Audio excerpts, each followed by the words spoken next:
mailbs the same way?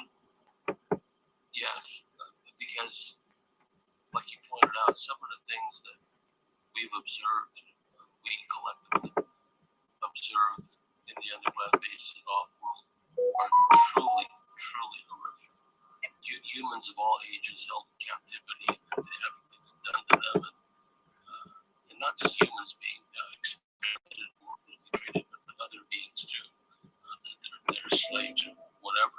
So when we're exposed to that, and then we wake up and we're back in the day-to-day world, the sense of unreality, it sometimes follows into our day-to-day existence, because when we're going through the motions, and especially if you're stuck in a dead-end job like I've had in the past,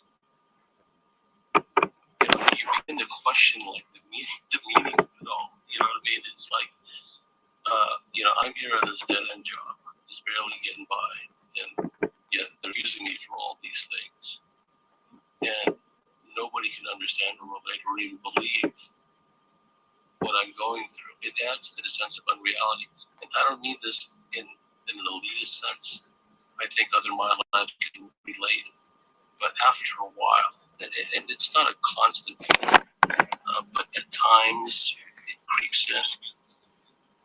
In Harry Potter terms, I begin to look around at the normies around me, and I begin to think of them as like muggles. You know what I mean?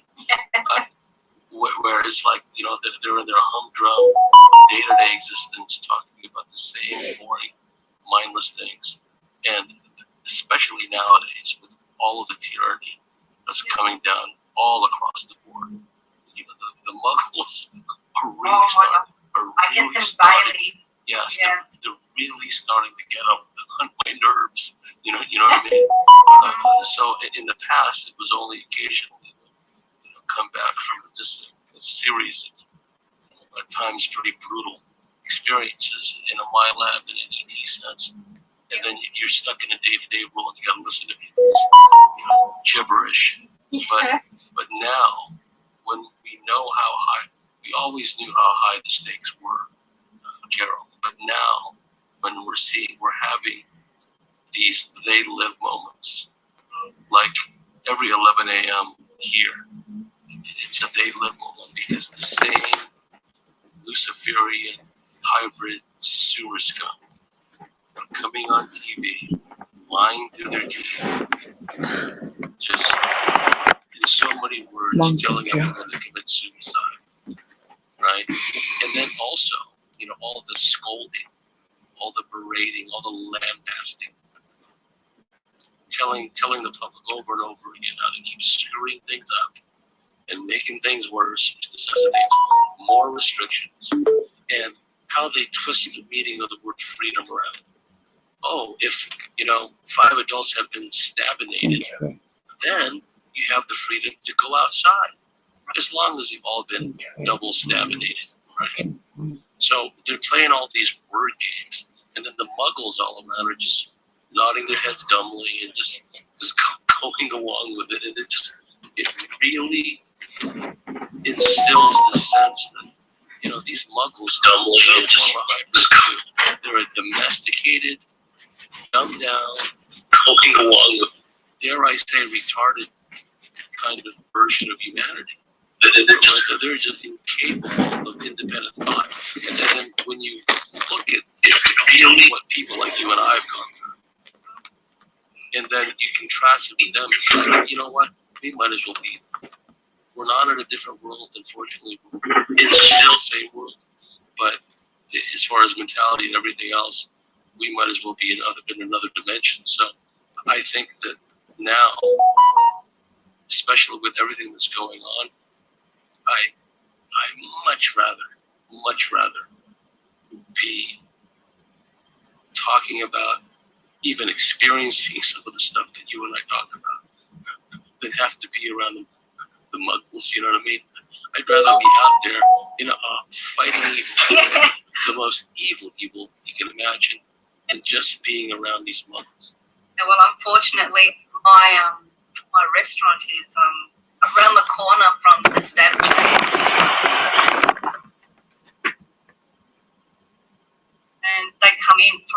beat because they got it. And they waltz on in and tell me how proud they are. Beat because they got it. The judge waltz on in and tell me how proud they are. Beat because they got it. After having waltz on in and tell me how proud they are. Beat because they got it. After having waltz on in and tell me and this podcast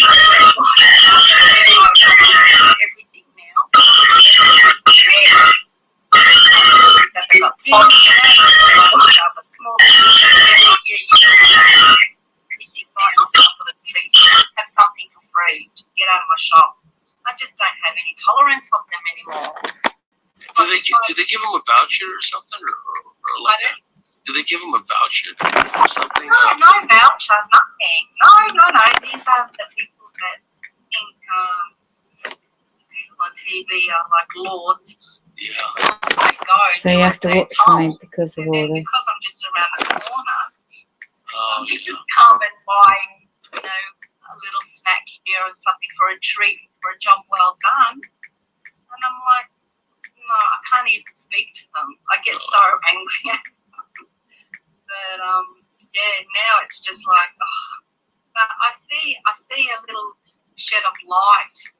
And I have these two nurses that All come this in is that distraction, what they're doing in the main side of things. on the desk front. And instead of the initial, injectors, they've been told to go at the front and just be like admin because they're refusing now to give anybody The stab. Yeah. And I just looked at them and I went, oh my gosh. Yes. It's just getting closer and closer to be on the right side, and that's a good point, because what they're doing now is by mandating the stab too.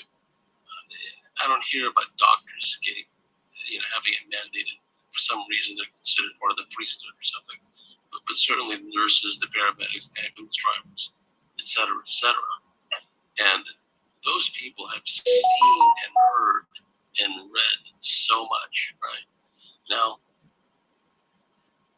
in order for them, and this is just my view, no one else has to think this, and some may perceive it as being somewhat calloused, all right, but if they... Oh, stop giving me headaches. A lot of them didn't have any qualms in the past of died of this, Stop or hitting my stabbing bloody people, head. whatever the case may be. Oh. It only became personal for them when they were told that they needed to get the stabs, right? Suddenly it's like, I'm opting out, my body, my choice. Well, it's like, you should have thought about that when you were stabbing all these people, and then knowing that the medical records are being altered and people are being intentionally misdiagnosed and intubated to death, right? But it doesn't mean that it's too late for them to get on the winning side. So what I would like to see more of is for them to start speaking out. I mean, the paramedics who've been very busy lately, where I live, it's like 4 or 5 times a day they go screaming by. Same, they scream by 4 or 5 times a day. Yeah. These are all the the adverses that are going on, right? And then like you said about those 2 nurses, they opted out, and then they don't want to stab anyone anymore. And when I talk about the spirit of resistance, what I'm talking about, and I guess some people can misunderstand where I'm going with it, right? What I mean is the spirit of resistance in the heart and in the mind, which doesn't necessarily involve anything of a kinetic, violent, forceful nature. There's myriad ways one can resist tyranny without resorting to blows. Now, when I reference things in Australia's, military past, I'm not so much focusing on the war aspect of it and the shooting and the killing and the dying.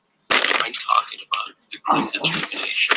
I wouldn't say fatalism, but these people were behind the 8 ball back in the day, and still they fought, they overcame, they beat the odds when the odds were heavily weighted. When I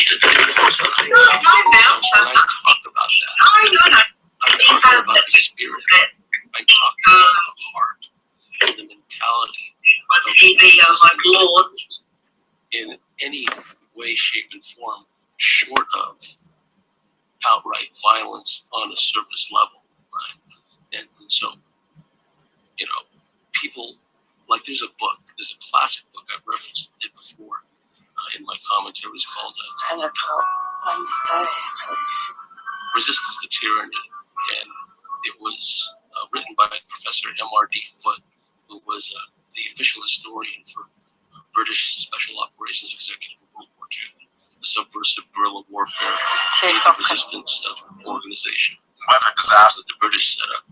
And in that book, Professor Foote talked about all the different ways in Europe people resisted Nazism.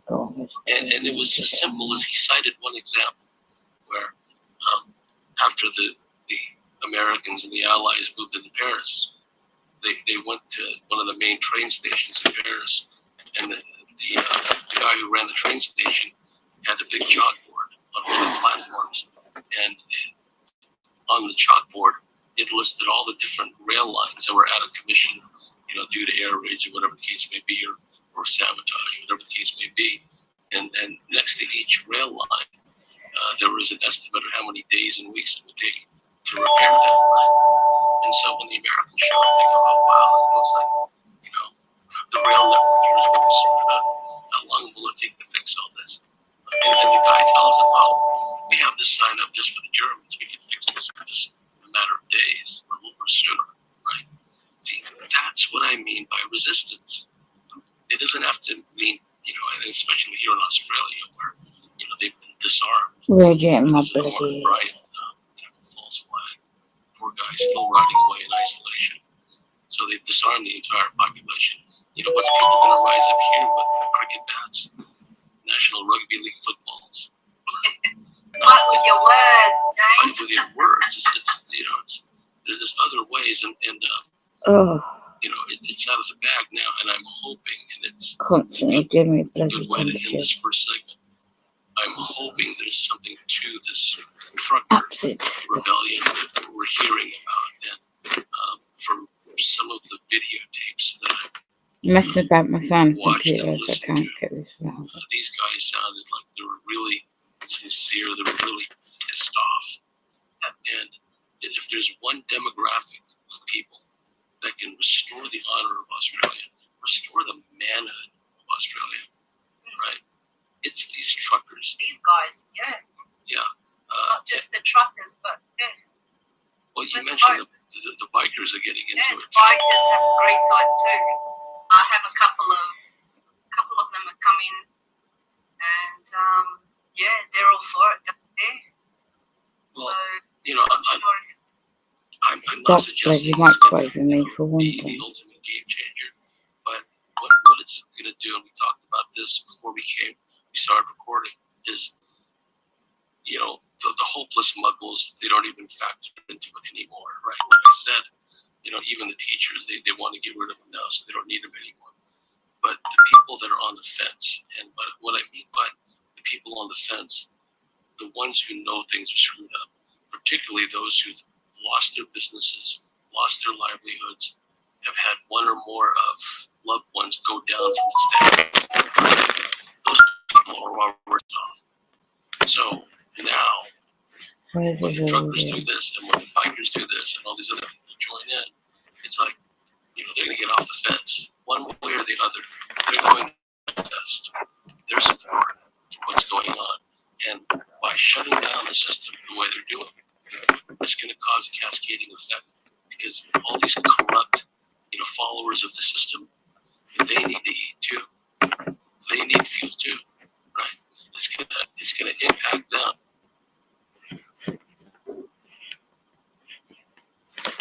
It's meant to be about my lab's experiences and the reptilians.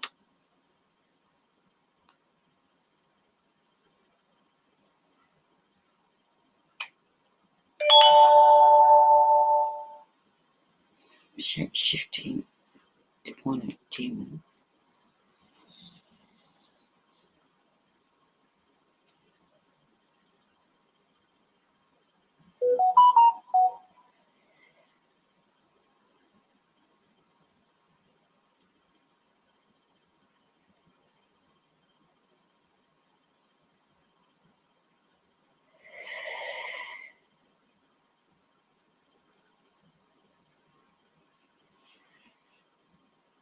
Can't make up what they're doing.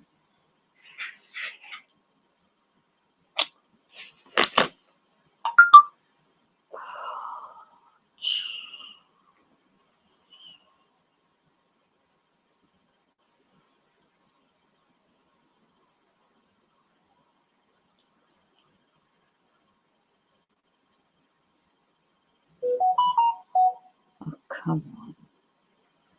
Seriously?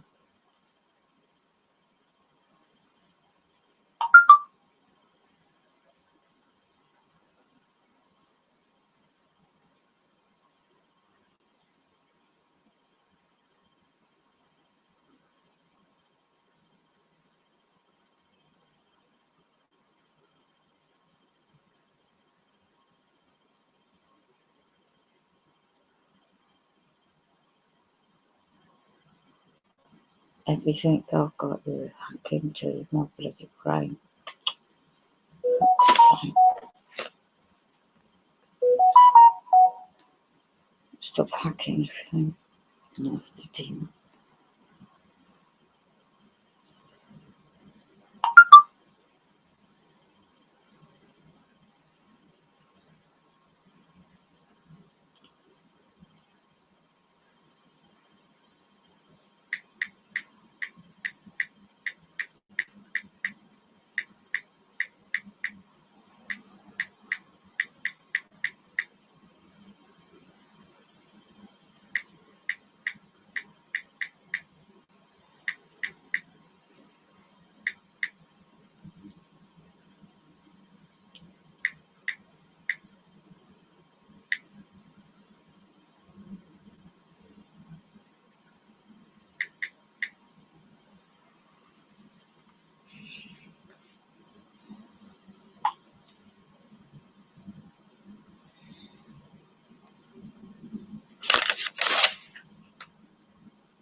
It's ironic, isn't it? Bank holiday, when there's so many demons around to do the cleaning in the corridor.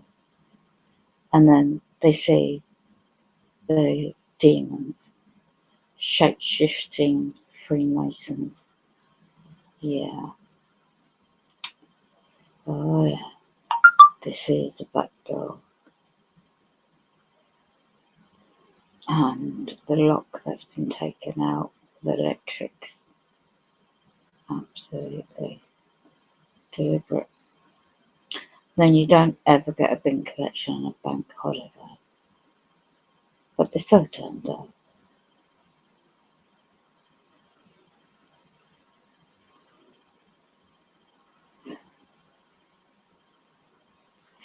So, you want to get everyone drunk, distracted from the financial collapse that's about to happen any time now in the financial system by design.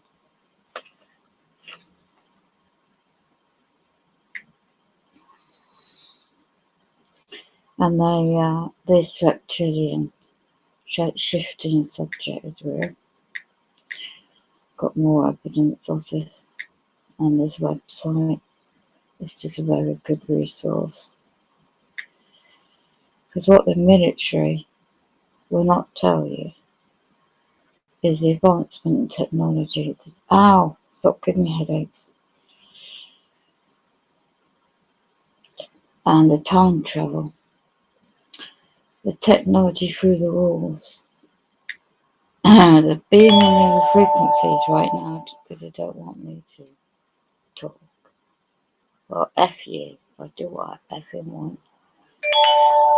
Because you ain't got no permission to come and bloody abduct me and attack me during my sleep and doing what you're doing. And then the military dark black ops, black budget projects, underground dumps, which goes on with these occultists that serve the different reptilians there are as a battle, a space war. So they have to train people up without their consent, adopt them, and even as far as since they were kids. And they'll have their memory wiped.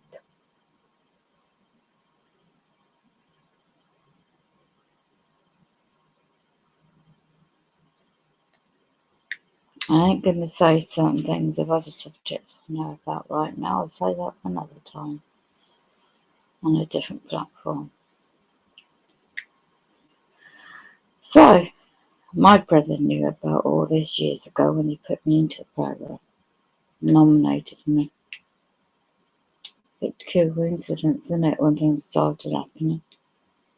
And all these years on, they've got to check to see if you're suitable by your DNA. They've got to track your DNA in history throughout your genealogy, your bloodlines.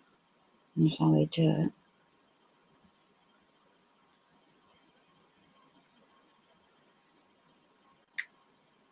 And if they think you're dispendable, they get away with it.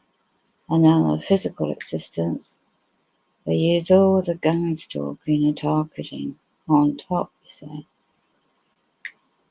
to try and break you psychologically.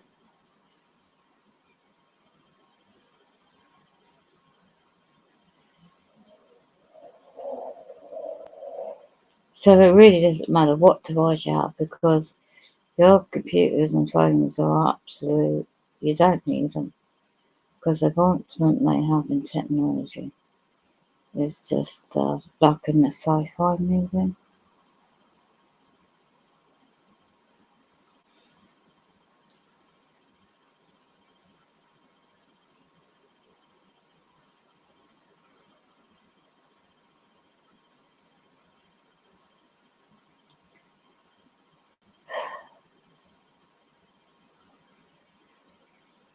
Oh, but come on.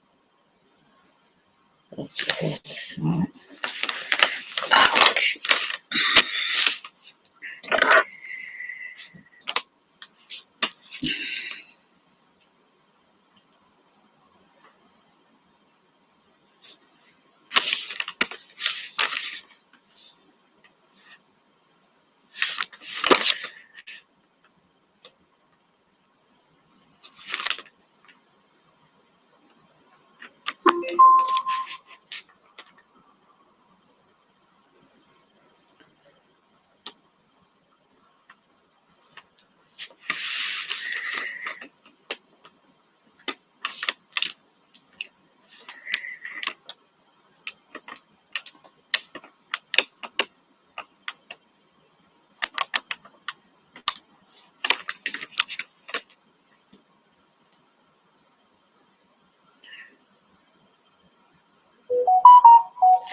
And they mind control, they read your mind. How ironic it is.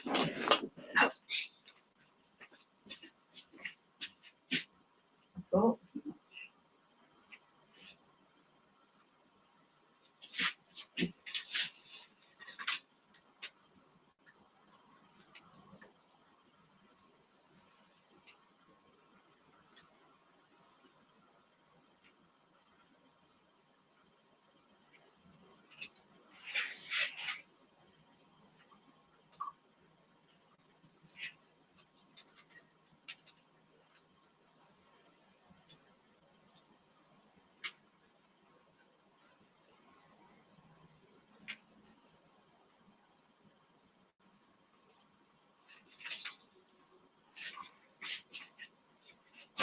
Interesting.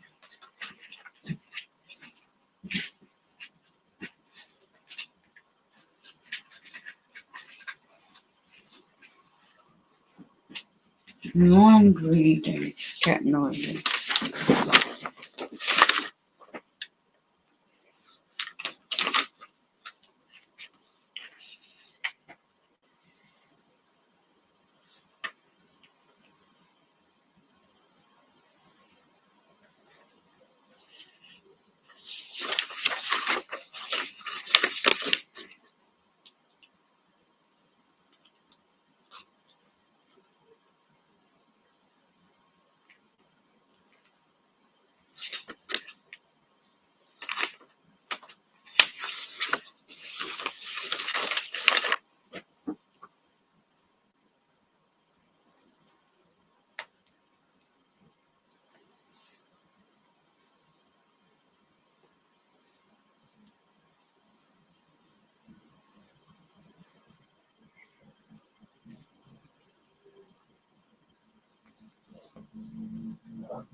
Isn't it interesting?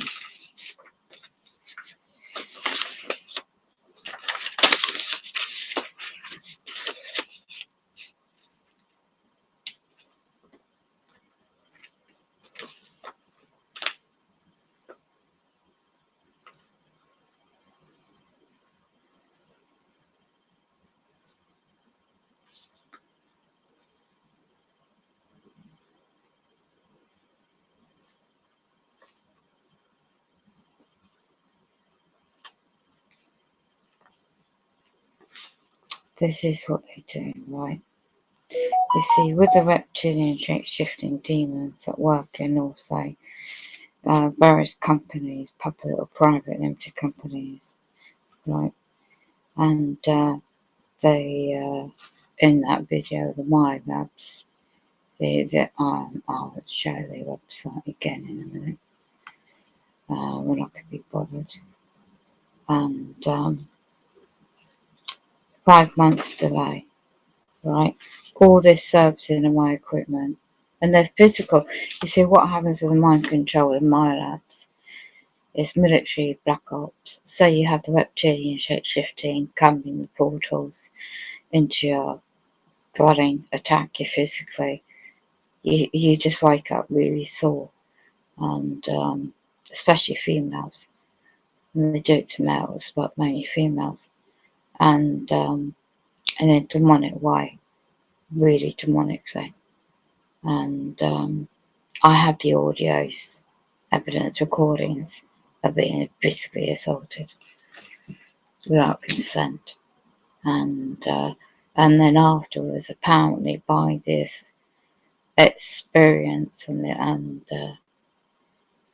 one of the lectures I was listening to is by another recommendation of somebody, and there's people worldwide been going through this for years, a long time. So this earth belongs to the reptilians, the deep underground bases, very, very much deep, very deep, and feeding off the energy of human energy. They claim what humans were genetically engineered. I'm a bit on the fence about that subject. I do believe back in the period over in Middle East, for example, in the biblical era, that definitely something happened with the, especially when it comes into biblical terminology in the Book of Enoch and old scriptures, which are hidden out of plain sight. and the Vatican has a lot to do with that in Italy, in their vaults, underground vaults they have. So, not to alert the public to the true origins of our species, of human race. Yeah?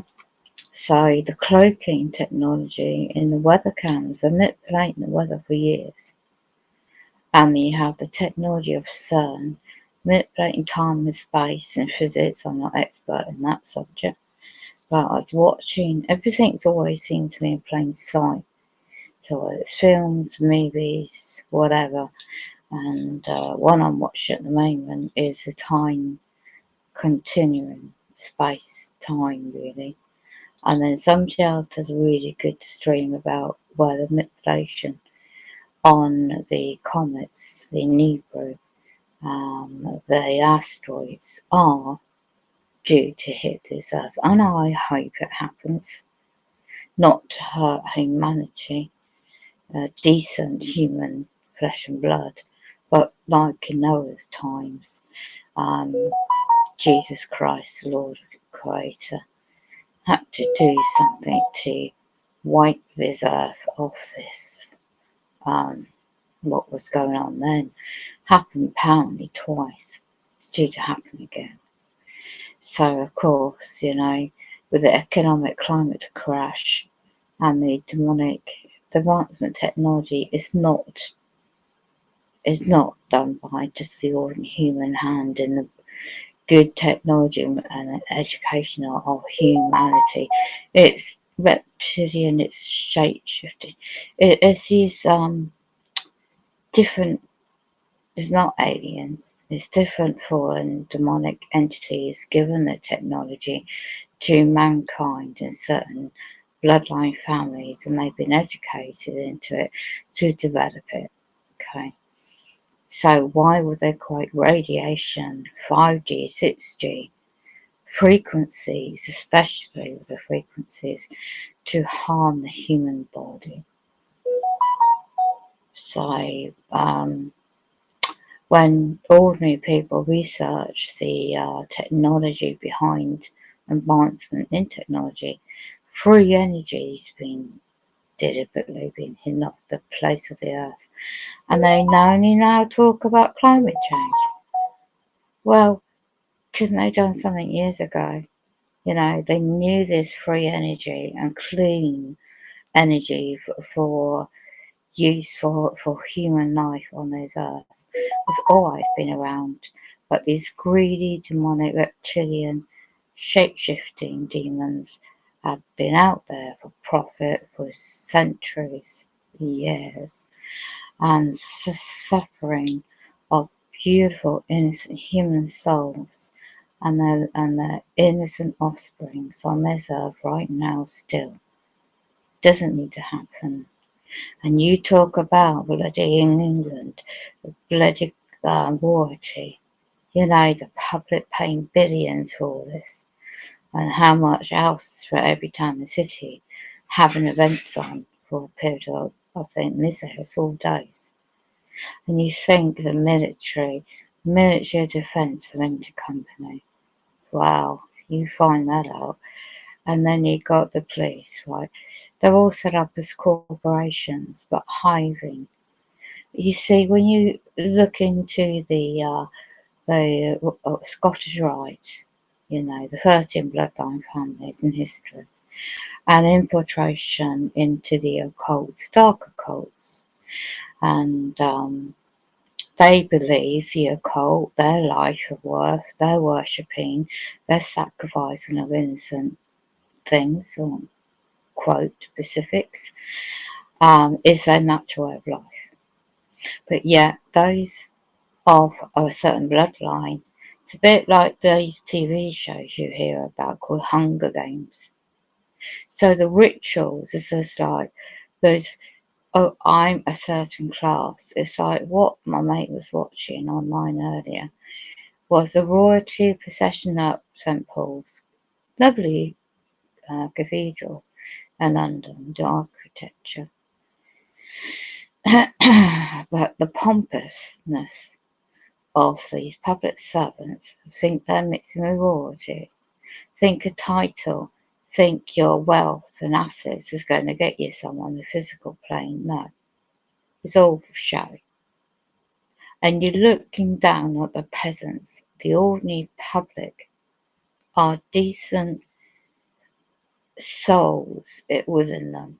And all these reptilian shape-shifting entities, or whatever label you want to call it, are just vampires hiving off the energy. And they've got to use frequencies to raise your well, keep your vibrations low. So when they create the shape-shifting demons to do the portals and the physical assaults, then in the day they do the gang stalking, the torture, the setups, and it's a constant pattern of that. And in the subject of here, MILAP, my lab's experiences, others are going through the same. So the encounters they go through,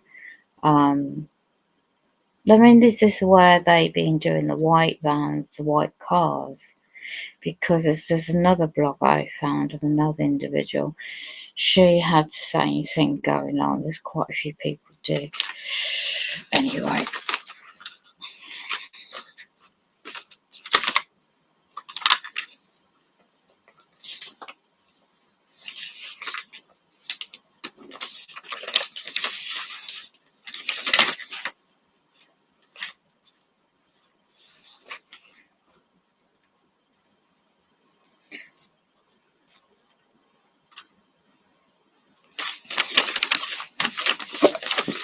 Excuse me.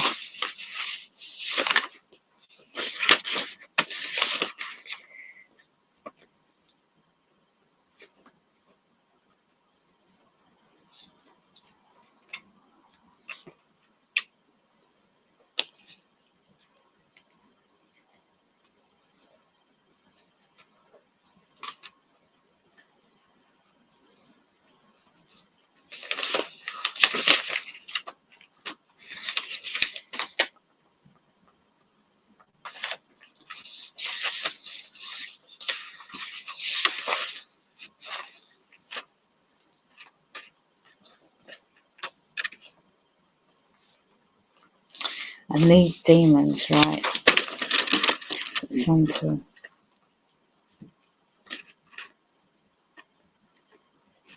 Use practical. If you need anything practical in your home, so like for 5 years, don't repair my home.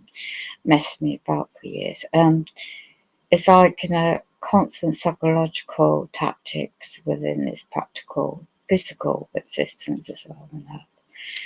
And what they're doing to me. And there's a certain individual called Stuart Platt opposite me.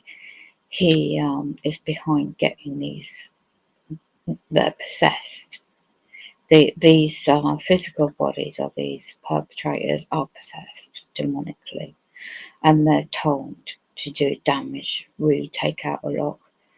And they do it for effect.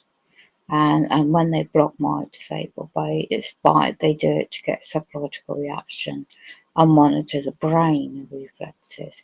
So everything's monitored medically, physical existence on Earth, and then when you're meant to be in a deep, the consciousness is meant to be asleep, but the subconsciousness is kept awake. You're meant to be in that deep mindset or the sleep state, but you're not. And so now I'm just hearing a perp. He's possessed and mind controlled, and he's fallen to the dark side a long time ago. So they facilitate all these practical things on the physical plane on Earth, and I've noticed this in all areas of life. And yet, but public servants or private companies and may not know about the deep state, and they might not know about these programs, off-world programs, because the technology is extremely advanced. So this gentleman in Europe, when he covers about Nebro, and which basically is on Earth, are the actual, the planetary bodies and the moons and suns is actually interacting already into Earth's atmosphere and squashing it down. Because when I got woken up a bit early, very early today, I happened to notice the webcams did not have any natural sunrise at all. There isn't. There's all this distraction for Queen Jubilee or whatever else going on, when really it's to do the military lockdown, the takeover of the EU, European Union style policing and military style lockdown, right, coming very quickly, not just in England either. And then another alleged false flag event coming up very quickly on top. So yeah, all this funding for when you work out how business and finance really exist, we the public owners, we have a control, financially. But yet it's alleged in history that we were used as a mining gold, as a slave race. I mean, this goes back a long time ago. And it's fascinating when you come across credible information when you link up the dots. But they don't want people to be enlightened of information. So yeah, the soul catchers. I really like there's so many good people that's got information and books out there about soul catchers. Because it's not just that. It's a bit of everything. And you just put it into a bag and then pick which one that is more important to focus on. So when you get the organised gun stalking with the car horns or the sirens and noise campaign, this is just a psychological tactics they do to keep you in the psychological mindset flight, like intimidation tactics. And on the practical side, it's done by design, especially in my situation. So yeah, it just all really links up to this. My late mum's bloodline must have some kind of connection with this genetically, and then I was just listening in. I'm going to switch off in a minute to finish watching something, and then just go and just post something. Because the weather's going to change again, and I'm not going to be amongst mind-controlled slaves in the physical existence, depending how I feel, because I'm getting radiated just to then today. Anyway.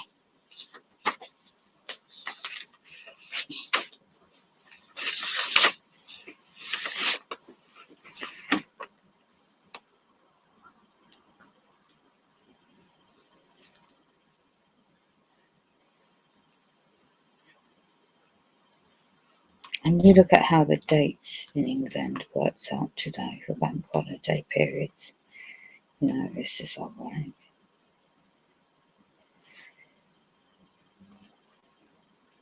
They're using the my flat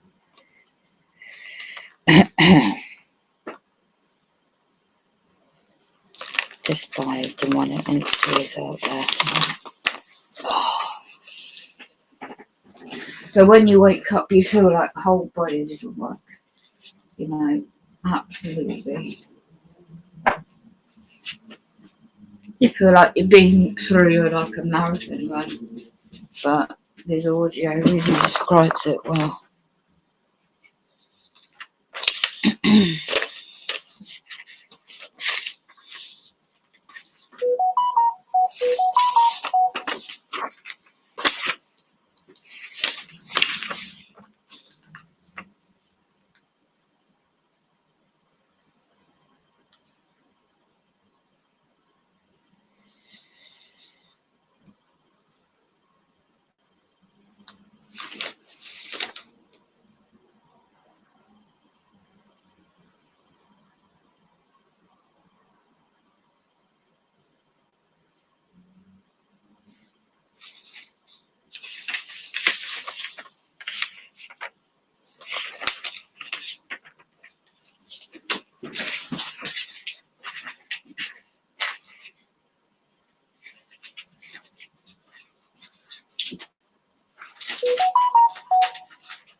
I'm just going to do it in the background for a moment. Right. Let's get the video so it comes up.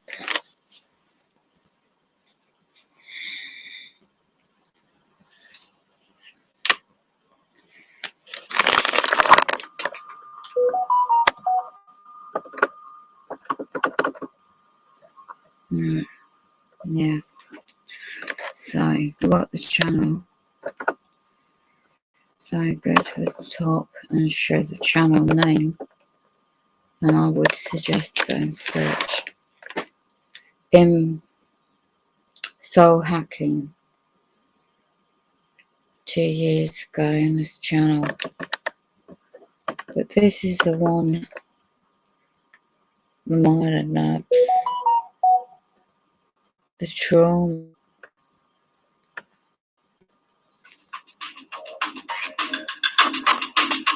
Now more than ever, people need to go within. And I think the narcissist is the audio, but I don't think narcissist is relevant. I think it's more appropriate to have a look at minor nubs.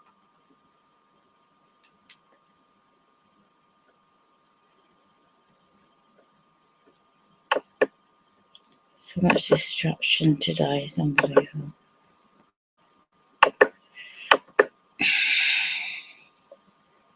Meet the reptilians, I think we'll go on that one.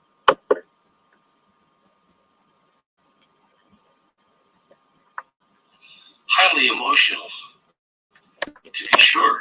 You know, a lot of drama involved, real life drama being replicated all Don't over get the any planet. louder. Just think about the loosh fest this is providing for all these sewer scum entities. All this time they're trying to keep us from breeding, keep us from continuing our species, right? A way's got to be found to make them stop breeding, make them stop. I don't know, some of these species, you know, cloning, hatching, whatever the hell, right? It's all this effort on their part is expended in trying to get rid of us. At some point, those of us that are left, we need to turn the tables and get rid of them. Because it's clear from at least in this plane of existence, that if you're still stuck in duality existence, it's predatory. It's been described as a dimension of pain, a dimension of suffering, a dimension of predation. Might makes right down to the microbial level. Might makes right. Something is always eating something else, right? So this couple gets the notice that if they both don't knuckle under and roll over and, you know, assume the position, so to speak, in Animal House terms, they both stand to lose their jobs, and that would really suck all across the board. So the gal, she volunteers, and they argue back and forth. Finally, I guess out of a sense of desperation or just not wanting, you know, his partner to go without him, says, okay, well, if you're going to do it, then I'm going to do it. So he says, okay, we'll both fall on our swords because I'm not going to live in this crappy world, you know, without you, basically, right? Now, the point of relevance is when she had made the decision to the point of picking up the phone and calling to make an appointment at a stab center, right? The moment she completed that appointment on the phone and hung up, she clairaudiently, because she's quite psychic and intuitive, she started hearing these intrusive thoughts, like this is what Jerry Marzinski talks about, Sherry Sweeney, other people, right? These intrusive thoughts, they start saying in unison, in terms of we are legion because we are many, right? They start saying in unison, we've got her, and we're going to get him too. We've got her. And the moment she heard that, she felt this denseness closing in on her from every direction. Like literally, she could feel it on her body. This denseness, energetic, down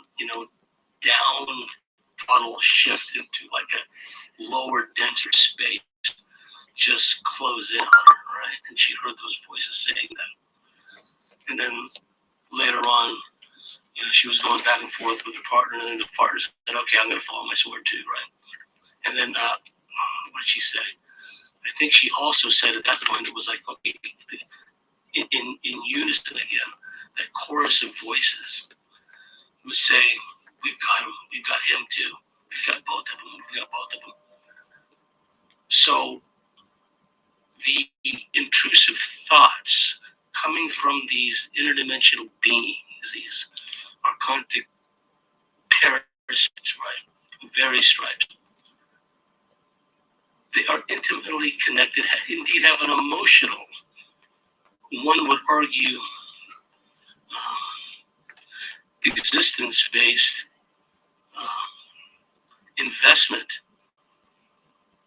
kind of like a symbiotic, well, not really symbiotic, more like a parasitic relationship where the more they can harvest emotionally, energetically, et cetera, from these humans that are being painted into a corner, being edged off a cliff, et cetera, like this couple in our example.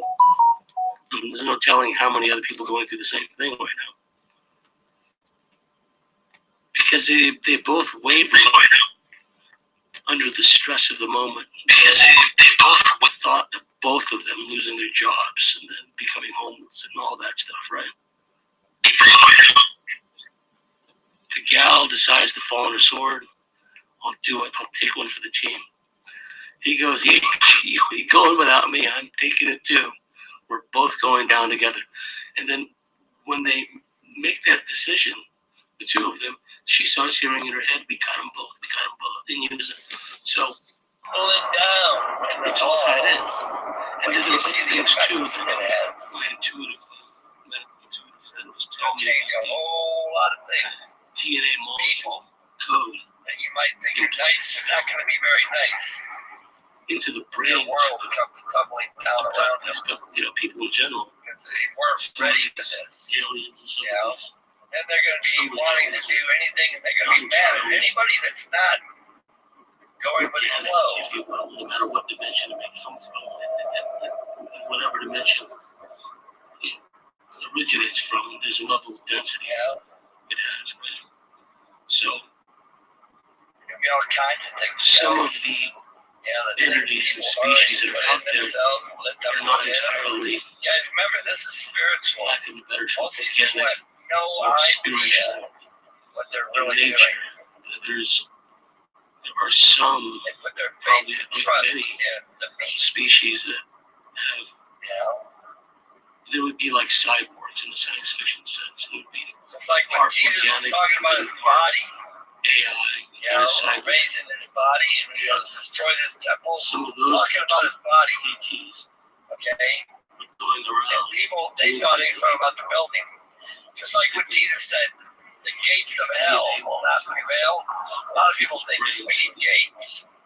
DNA molecules Look begin at Bill Gates. to activate, change the It's all around the world. Probably. No different than the temple then in the body, not the You building. see, the real hardcore black magic, right? They're not doing things. It's an arcane way, a surefire way of doing things a certain way, but you have to have a bloodline connection. Natural gateway portal, organic portal system to other dimensions. The sound is not great. I Really can't turn it up. hellish dimensions, right? That warlocks and adepts and what have you. Try and hang out on this thing. Some of these types have. They have that connection because they're not entirely human. In fact, they look human. But, no. They're fundamentally different from us. They're a hybrid. Hybrid, yeah. So, what these DNA molecules are doing, some of them, they're plugging people in to this AI, quantum cloud, Quantum supercomputer, computers. whatever you want to call it, B-system. And that's going on in parallel to all this stuff in the treatments. Right? So,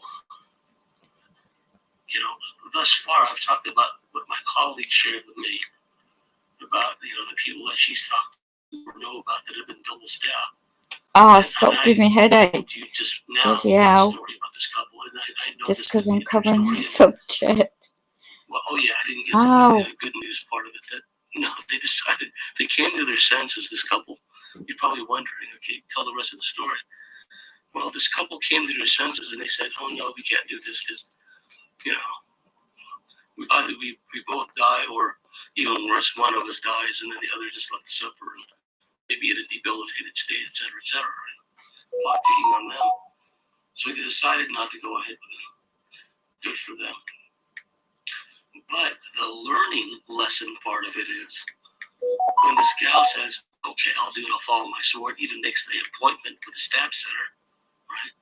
Then she hears this multitude of voices. "We got her. We got her." It's like they're fishing. They're casting nets out, right? These entities. They're the ones that Jerry Marzinski and others have been talking about all along, intimately connected with the treatments. But that's the nature of this multiple threat environment in which we reside, right?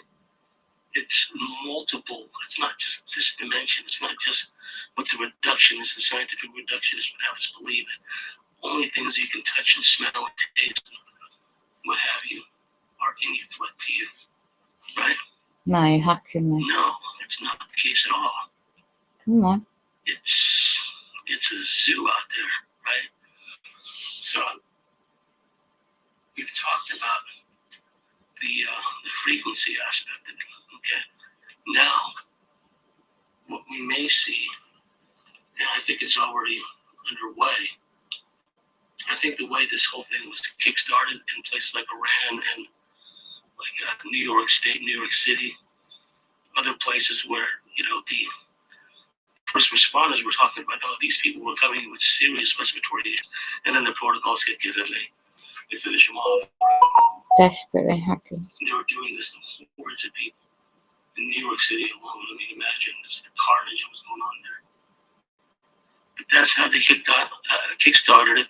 They created the backstory for the whole lab release thing, from that place, right? The whole lab release story. See, the lab release story to the current madness, ongoing madness, is parallel, is similar to Well, you said Pete desperate Ramsey, cat Yosef, armed Islamic Front backstory of, hijacking airliners, crashing them into places like the armed Islamic group.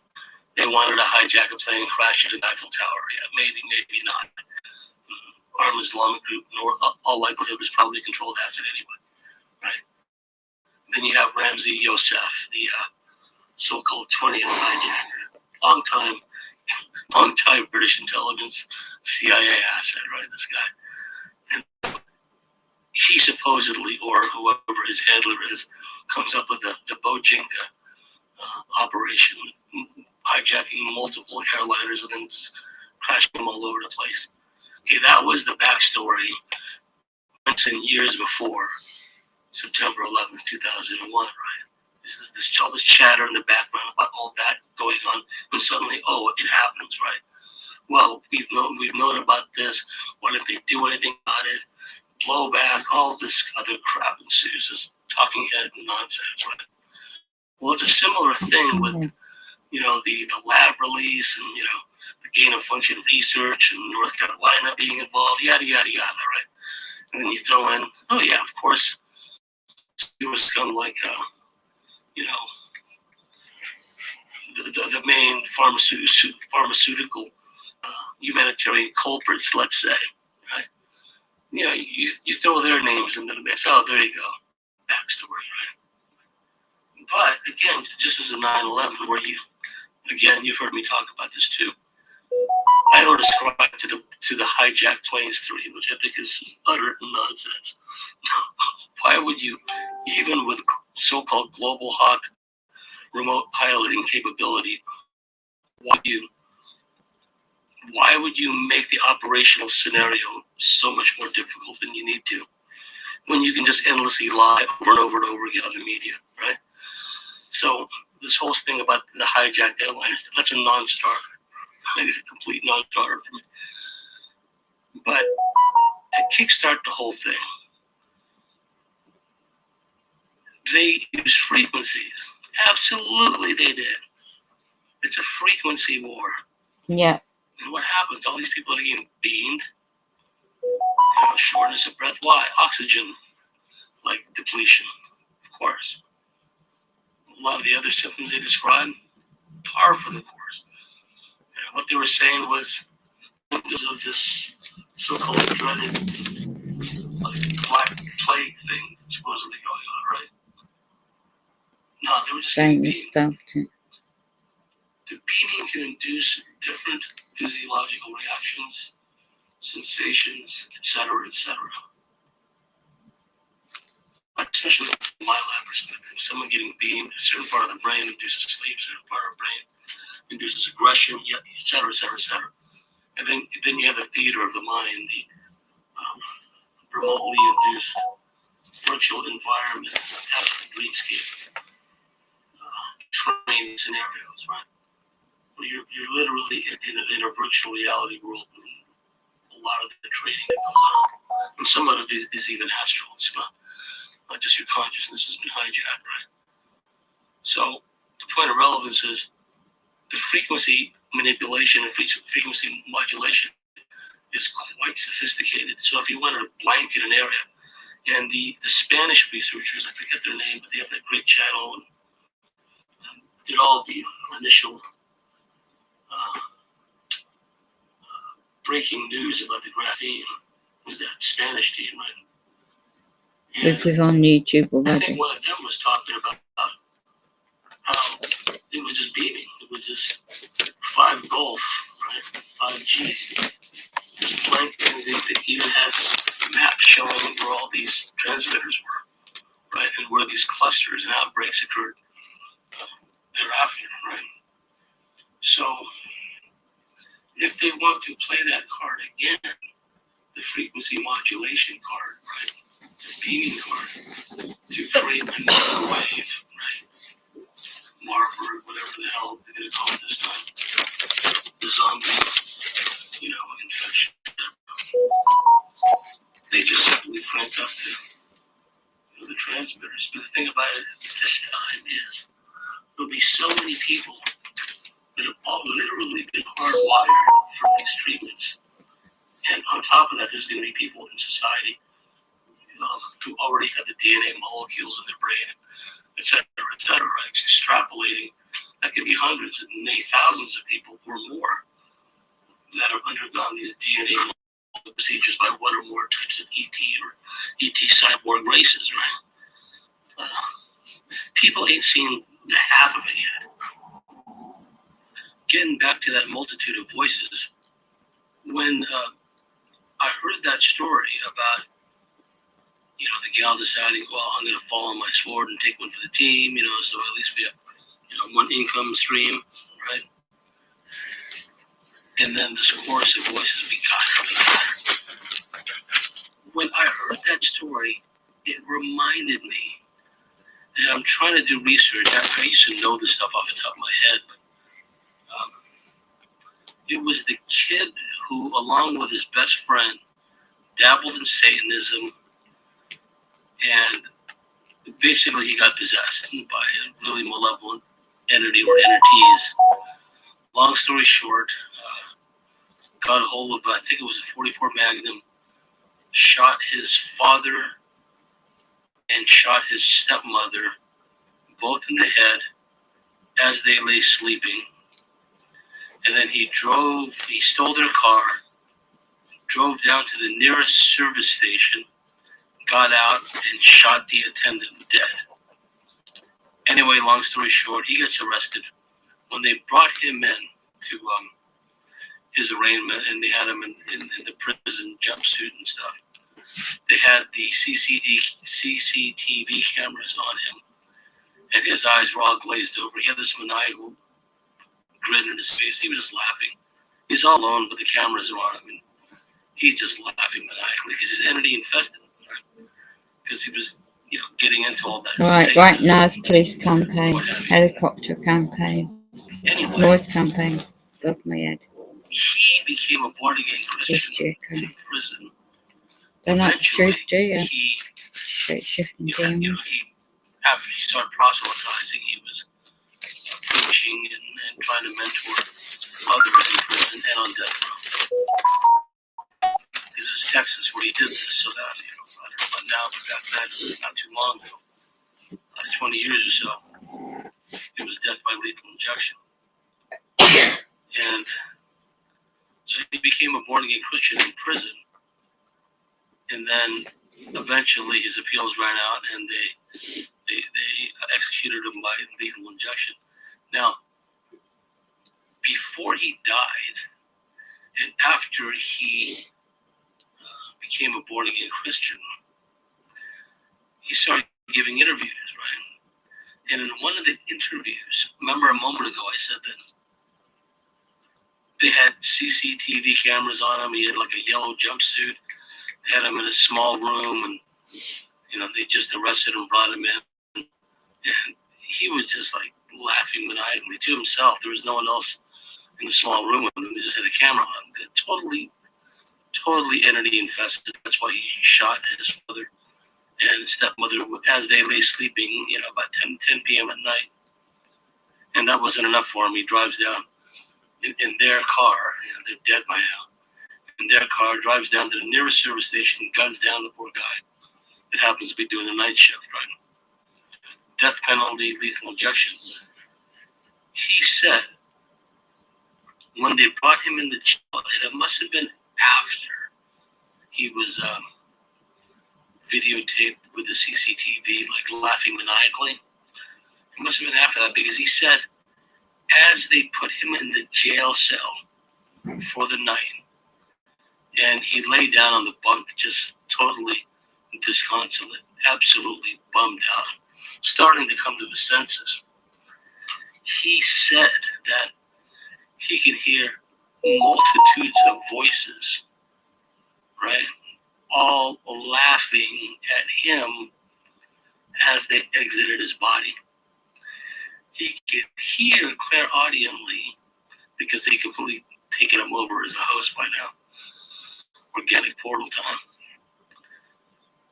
He could hear them laughing in unison, a chorus of them, as they're leaving his body, and he could feel energetically that they're leaving his body too. And that's the thing. A lot of these entities can wreak havoc with the human energy system, human energy fields, for that matter. It's not just the bioelectric energy system within our anatomy, but you know, the energy bodies, plural, that we have, right? These entities can muck with all that. But energetic implants is a whole other subject, right? It's beyond the physical implants.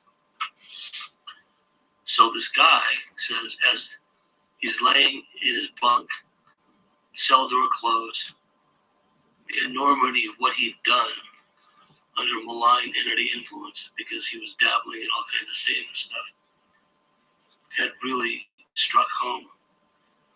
And then at that moment, the entities left him laughing. And he felt them, their energy leaving his body. He said this. So, you know, the person who related that story, you know, the gal who said she heard, oh, we got her. Then later on, they both decided momentarily to fall on their swords, so we got both of them. I can't help but think that if they're not the same types of entities that were exiting that guy, and I can't for the life of me at the moment remember the guy's name. He was executed on death row in Texas, though, by lethal injection. He said they were laughing. He could hear multiple voices, all just laughing at him as they left his body. So whether it's the same entities that were saying, we got her, you know, when the gal momentarily, you know, momentary lapse of reason, great Pink Floyd song. Whether it was the exact same entities, same species of entities, whatever the case may be, or similar or entirely different species altogether, just part of that archontic Luciferian mob of all various types of entities, whatever the case may be, really have a emotional investment, among other things, in the impending demise of the human race. It's like they're absolutely getting off on it. They're absolutely getting a rush, getting a charge off of it. We see this manifest at the surface level, right? And nowadays, the surface level is a relative term because some of the things that are passing for normal in the surface world these days is just so abnormal. But we talked in previous podcasts about the replacement factor, the pod people invasion of the body snatchers factor, right? And someone's not wearing a mask or something or whatever. All these maskholes and vaxholes play at them and do a Donald Sutherland like in the Invasion of the Body Snatchers movie. That's happening at the workplace where, see, it's not just smug, we did it, now you have to do it too, as far as the treatments are concerned, because there's a lot of conflict in the various employment places where some have knuckled under or some are all for the steps to begin with, so they go ahead and take it. And those that haven't taken it yet, who are manifesting hesitancy, quote unquote, those ones that have been stabbed, it's like they're a total hive mind consciousness. They're just browbeating them. You got to do it too. You got to do it too. You just stop being so selfish, right? And it's not just that they're arrogant, stupid pod people, but it's the fact that these entities working in and swirling in and around them, they're speaking through these hosty pod people too, right? And that's on top of being browbeaten by your doctor. It's a pandemic. It's a pandemic of the unstabinated, right?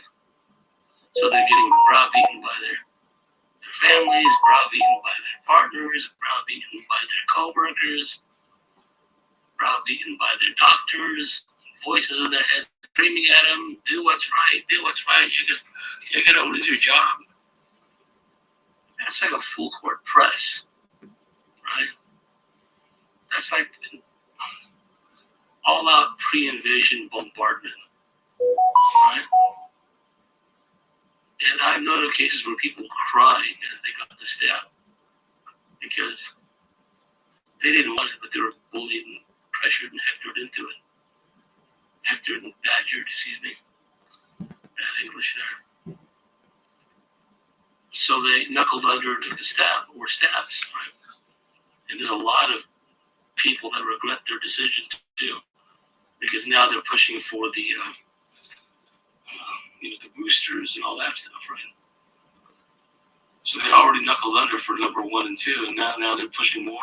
If you saw blood transcript for them.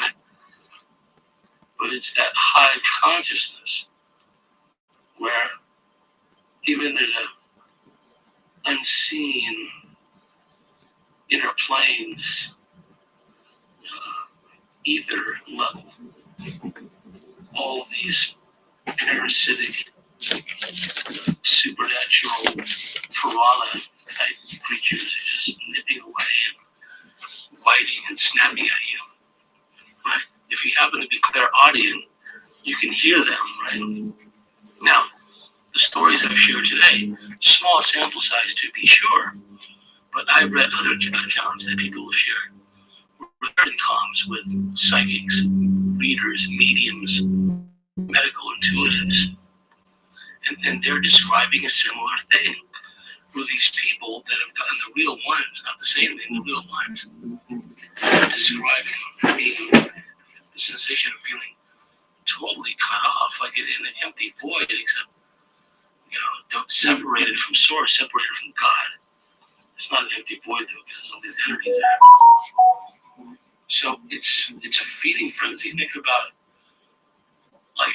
the old National Geographic or other nature documentaries of like Komodo dragons having a feeding frenzy or sharks having a feeding frenzy, right? That's what's going on at multiple levels. Because increasingly, the people around you, they're plugged into the board collective, right? Trust no one, because any one of them could turn at any moment, go totally hive. That's why you gotta watch that classic Dark Skies. It only lasted for like some of the best shows I've noticed, like the Blade series. That only lasted one series because towards the last 2 episodes, especially of that one and only season of Blade, I mean, they're getting into bloodlines, they're getting into secret societies. It was just hardcore. And someone said, okay, enough is enough. I'm not going to show them anything beyond this, right? And that classic show, Dark Skies, is similar because the alien race they were up against, and it's like a docudrama where the characters live through some key moments, known moments in recorded history. The JFK assassination, Roswell, et cetera, the main characters weave in and out of all these real life historic events. Francis Gary Powers, U-2 pilot getting shot down over the Soviet Union, et cetera, et cetera. They tied in all these real historic events to the alien invasion scenario. And the aliens are up against, spoiler alert, you want to at least as far back as Roswell in the story, Dark Skies.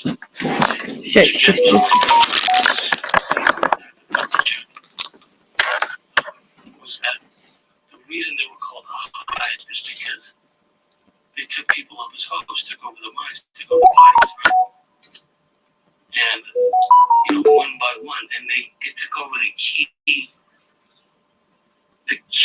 institutions, the key agencies, like not just the FBI, but like Majestic 12. They started taking over some of the Majestic operatives, some of these aliens, right? The Hive. And that's what it is today. It's the hive consciousness, what we've talked about for so long, the hive mind parasite virus. It's playing out in real time now. Now, thankfully,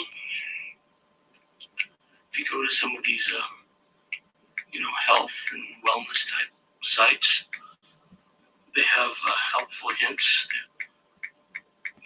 for those who unfortunately were compelled or coerced, whatever the case may be, into taking these treatments. One has to hope for the best, but apparently there are ways and means to at least mitigate the damages and allow real healing to kick in. And eventually, if things work out, just eradicate all the stuff that one has been contaminated with. Because this next go round, when they start cranking out the frequencies again, with all the stuff, all the bots, all the hydras and all the tendrils that are spreading out inside of people, inside of their noggins, et cetera, literally hardwired, DNA hardwired into some bizarro AI mainframe supercomputers up there, Luciferian powered, demiurge powered. We just don't really know what's going to come next. We have an idea yet. The zombie card may still be on the table to be played or not played. There has definitely been an upsurge in ET activity, real ET activity. So we just gotta blocking my sound. hold firm, hold the line, right? Until enough people reacquire, reassemble, reacquaint themselves with their multidimensional selves. And it's not going to take a gigantic number of people to do this.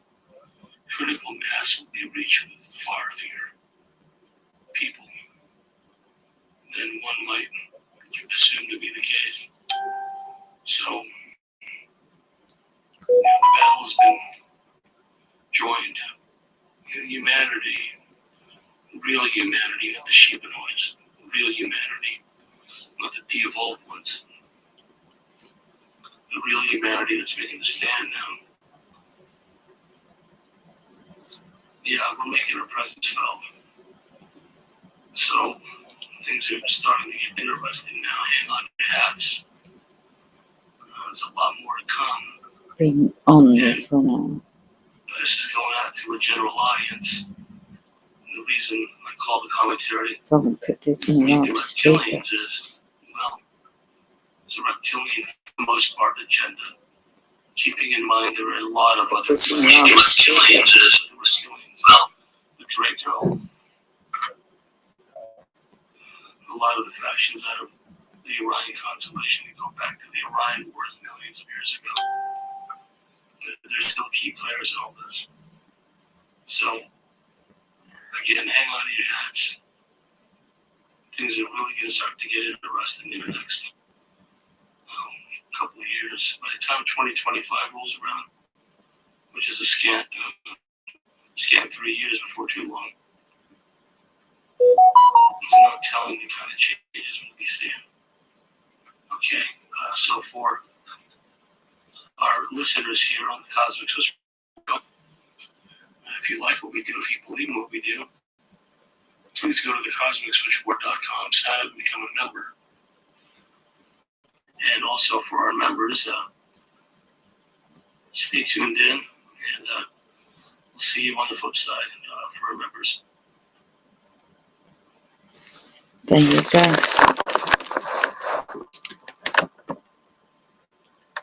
The mailbs. It hit him up with the eyes. So go and do that.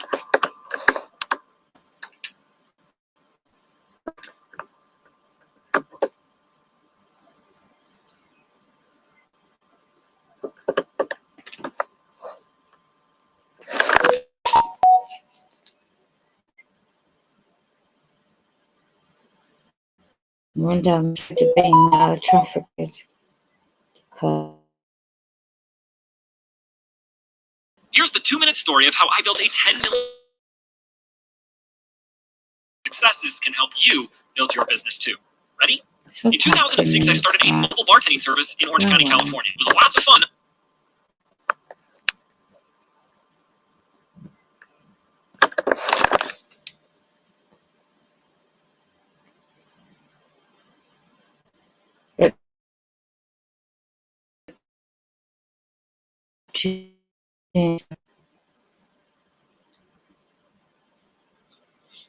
Hello again, everybody.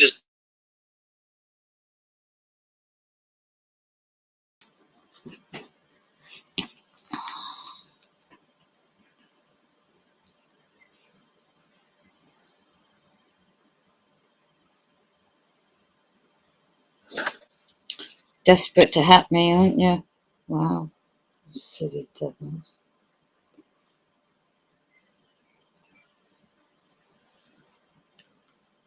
Just waiting for it to stop being hacked.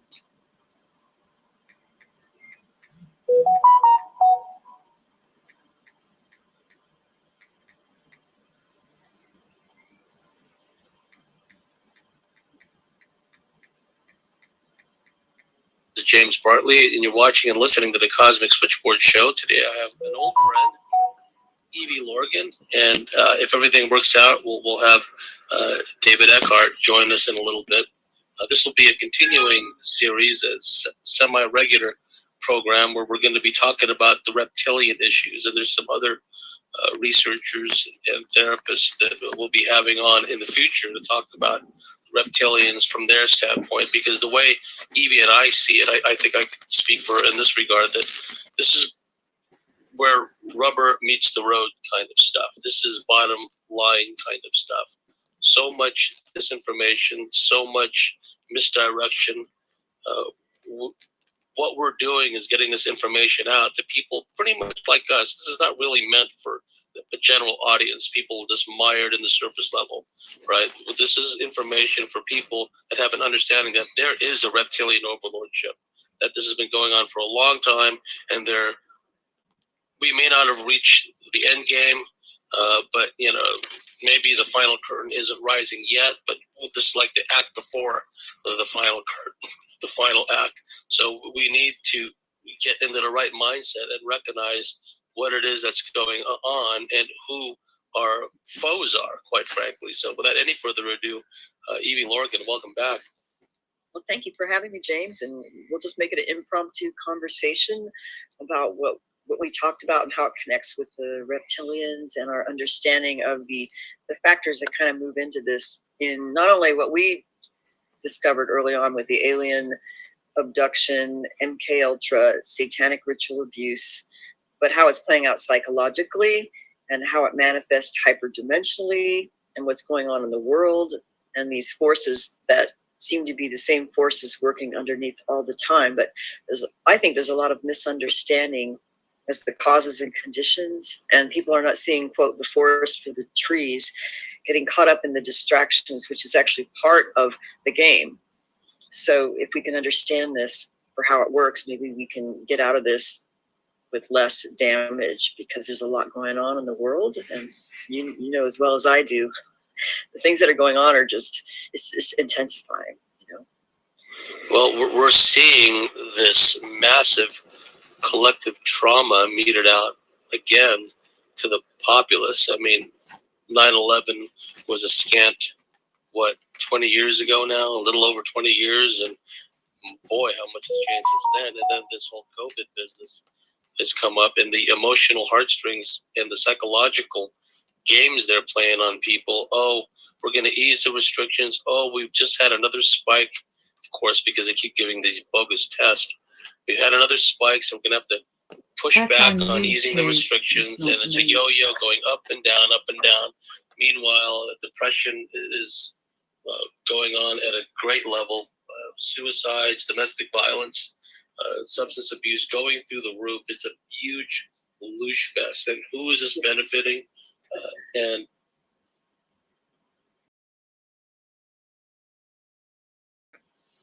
Go back to the earlier stuff.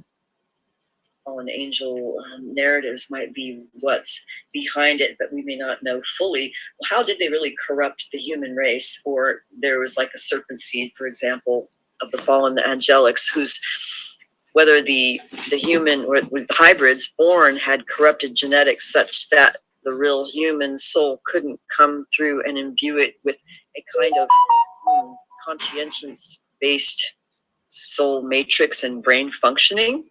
And I'm sensing that, maybe there's actually a type of corrupted genetics that makes them have a brain damage that will type of manifest like psychopathic narcissistic personality disorder tendencies, where there actually is a brain anomaly that functions differently. Like, people know in brain scans, for example, of psychopaths in particular, like serial killers, that their brain scans are different and they do function differently in the brain. And I think it's the hijacking or the amygdala doesn't work right. And then we've heard people talk about this who've been involved in mind control projects. And I know maybe I'm getting ahead of myself, but the point I want to make is I believe there is a physical DNA and soul matrix corruption that is propelling behaviors and consciousness which is harmful to humanity and life through human sacrifice, blood sacrifice, sexual torture, and basically narcissistic abuse and control, right? So that's what's running their behaviors, either by the spiritual entities or a combination of those malevolent entities in a corrupted genetic vehicle or vessel that has the brain damage that basically precludes empathy or impulse control with a lower frontal lobe capacity, as well as maybe the amygdala's messed up and the reptilian brain has really taken over. So people like Max Spears, I believe it was Max Spears who really brought a lot of this information out on the sexual torture and trauma-based mind control in his particular project. I don't know if it was the Phoenix Project, Montauk Project. There was many of the projects that basically are MK Ultra trauma based, but what he basically stated was that when a child is sodomized at an early age, between 0 and 6 years old, it forces the Kundalini energy to shoot through the body in an unnatural way that blasts open the third eye, and it also could scar the brain stem so that they have certain kinds of abilities, not only psychic third eye perception, but overwhelming psychic perception, but sometimes a photographic memory, but other kinds of behaviors and compartmentalization of consciousness, which allows an easier programming through multiple personality disorder. So basically, you know, these bloodlines, and he talked about this for years, right? He was murdered probably, or who knows if his death was faked, I don't know, but I think because of what he spoke out, that he basically told the truth in some of the darker areas that we've been aware of over time through the reptilian involvement that kept repeating itself. People reporting, you know, they're seeing these lizard-like entities overshadowed or taking over someone's body in a temporary possession during sexual activity, during like one of these love bite kind of things, like incubi, succubi, but it's more dramatic in terms of the reptilian appearance and oppression of the person. So that definitely has been more of a report that happened over time, to not be just, you know, something that somebody's making up. I think there's something to this whole reptilian thing, which is what we're really talking about, right? So I'll just kind of stop for here and let you go back to where you want to direct the conversation. Before we came on to do this discussion, Evie, we talked about the Mary Henry case, one of the classic cases that Barbie Bartholomew shared with us. She shared her contact notes with us, her insight and her information gleaned with working with Mary Henry for some years. And that case, to me, it encapsulates in so many ways, from a collective general standpoint, what's going on. Because people can see the constant gaslighting of the corporate media, constantly being lied, essentially being psychologically abused over and over and over, along with all these other institutions of control, the medical, pharmaceutical industry, et cetera, et cetera. Well, what we saw in the Mary Henry case, going from general to the specific, back to the general again, is we saw a level of deception with the Mary Henry case, which is a classic. If one were to gain the kind of understanding that exists within the case, for example, it was an example where she thought that she was in contact with benevolent beings, that she allowed these benevolent beings, what she perceived to be benevolent beings, to begin to communicate with her. And then this manifested in automatic writing. They began giving her all these prophecies, kind of the rapture scenario, which we discussed. And then ultimately she began having intercourse with one of the beings that she was in contact with. And this being took on the appearance of Jerry Reed, a well-known, at the time, country and western singer. And Yeah. I think the guy appeared in TV shows and movies too. Yeah, it was an old country guitar singer named Jim Reeves. Jimmy Reed, I'm sorry. Yeah. Yeah. And then it just went on from there. Things degenerated. It took a very dark black magic turn. So give us your thoughts on that, because it has to do with a lot of the stuff we're talking about. The Babylonian, reptilian, dark magic, dark Cupid aspects. It's amazing how, in some respects, I think Barbara Bartholomew had a genius case that demonstrated all these elements that tied together in a way that was undeniable, of the connections between the malevolent aspect of the false light, ET, involved in abductions and channeling and prophecies, and even to the point of rapture, and then being involved in let's say the sexual connection between this spirit guide who claimed to be this dead guitar player named Jim Reeves.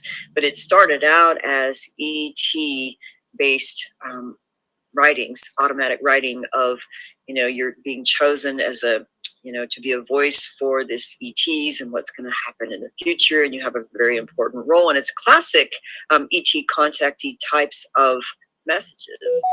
But this deteriorated into a, basically an incubi succubi, demonic sexual connection.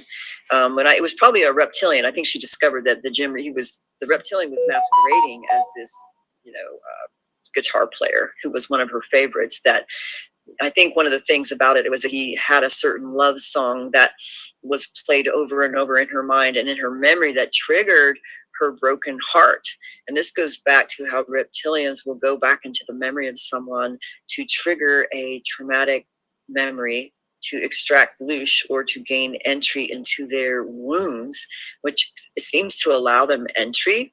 So that actually was the entry point where she was heard this song, and then it brought back all these memories, and then she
felt love and advances by this being that were actually pleasant, right? Pleasant sexual, kundalini rising kinds of stuff with psychic abilities, and her arthritis was healed in her hand. So there was this benevolent aspect of this being, making love to her that was phenomenal, connected to these ET guides, So, but it did deteriorate into basically a form of demonic oppression and eventual possession, or almost near possession, where she had to get exercised and helped. And I'm just amazed that, these kinds of things are overlooked, where people are not able to see what I call the forest for the trees, to see the connections between things and how they operate in a larger scale, so that people kind of get caught up in the minutia of, oh, well, that's not that, that's this. And, I'm special. And people get caught up in this specialness of, these ET contacts. And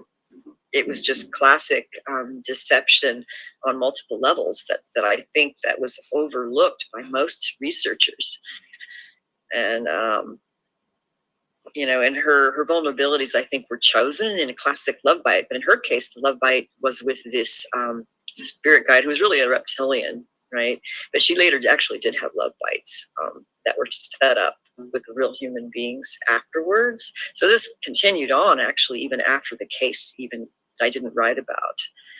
So it just goes to tell you that, she led on and allowed this into her life because she was lonely and she was traumatized, and she was, a mom of like 8 kids, and her husband was gone, and it wasn't a good marriage. And then she had classic abductions happen earlier in her life that was recalled through hypnosis.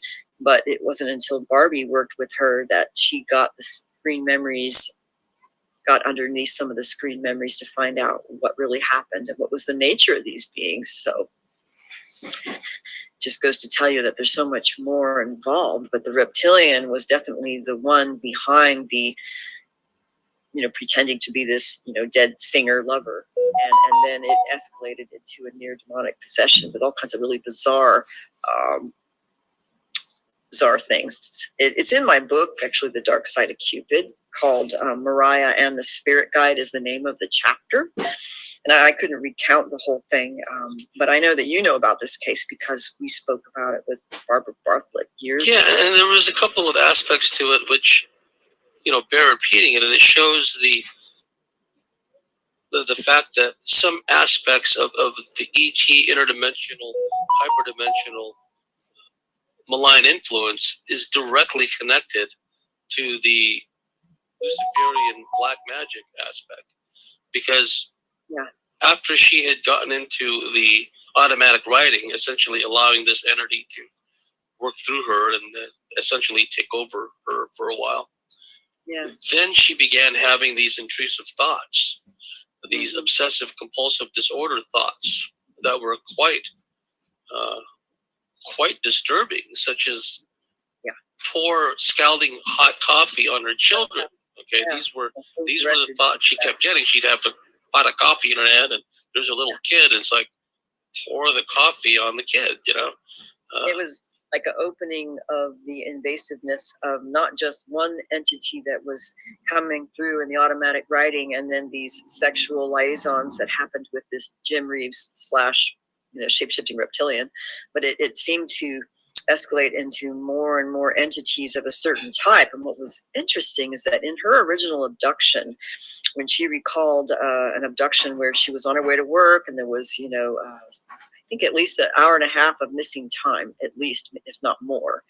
And then some of the entities had these black caps on that had a widow's peak type of hairline, and they were tall Nordic types that she saw, but I think she saw 4 fingers instead of 5. It was just kind of weird. I'm trying to remember where I'm going with this now. I lost my train of thought. But the entities involved were the same that came through. Like, for example, as the basically reptilian and demonic forces became more invasive, she started hearing more voices, not just the one who was part of the spirit guide messages that came through that was supposedly, a group of ETs, basically, or one main ET, but there was actually a group of them. So what happened is that when she had these sexual liaisons with this entity, it would be she went into this dissociative state, looked outside her body, and then she could see herself as another woman who was one of these, widow's peak, dark-haired women who was dressed like a witch, and then being made love to by the reptilian entity. So it escalated into something that appeared like a witch's Sabbath ritual, where she was on an altar having sex with this entity while there was like witches going around and a counterclockwise thing, doing this chanting. So, a simple thing escalated into basically near demonic possession, and more entities that were involved with a kind of ritualistic manifestation that she was able to observe out of body with what was happening on another dimensional level while they were feeding on her sexual energy. So, and the whole widow's peak thing and how they appeared like classic vampire-y beings, like, what was that, Addams Family? Remember when they had like the widow's peak hairline and the dark hair? Well, that was how they appeared in her, how she saw these entities who were involved with the ritual aspect. So it just kind of escalated into more and more of the invasiveness of not just one entity, but it was a group of ETs. Then it was like a group of like demonic friggin' beings who were doing these weird rituals. So it begs. It opened the door big time. It allowed. But still, I mean, even with the classic story, and it was basically, the Earth's going to go through all these changes, which it is, volcanoes and, tidal waves and earthquakes, and people being raptured and saved by ETs. And then nothing happened, right? She ended up dying, right? So nothing ever happened in her life, but they were giving her the storyline and the special job of being, a mouthpiece for these benevolent ETs are going to come save us during the rapture. And that never happened. So it begs the question of even these belief systems that people are still holding. I mean, I'm very skeptical about rapture narratives, that it's dangerous. It's dangerous. Yeah. Well, we talked before we began recording here about Arthur C. Clarke, the well-known science fiction writer, who was a known CIA asset. He was a pedophile, and his first novel was Childhood's End. And I watched a documentary about this, and they drew some full-color illustrations depicting what the story was about. So they had these storyboards, cartoon kind of, but not cartoonish, but very good illustrations of what the story was about. And in general, the story was about these benevolent beings, very much of a V scenario. If people remember the original V series and then the remake, right? Yeah.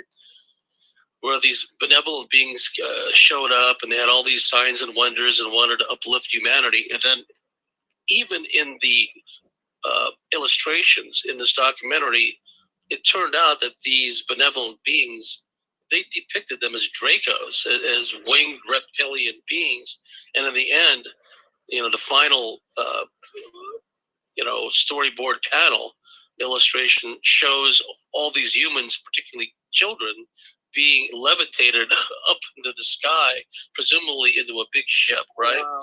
And this ties into Barbie Bartholik's, what she called the cattle car scenario, where many people that she'd worked with had either consciously or in regression were told and shown by beings, by reptilians also, of this potential future scenario outcome where these large craft would land, all these zombied out passive humans, docile humans, under some form of mind control would be led onto the craft and then taken away. And it was like an old Twilight Zone episode, to serve man scenario. They were being taken away for consumption elsewhere, right? And we know those things already happen underground. Yes. The processing plants.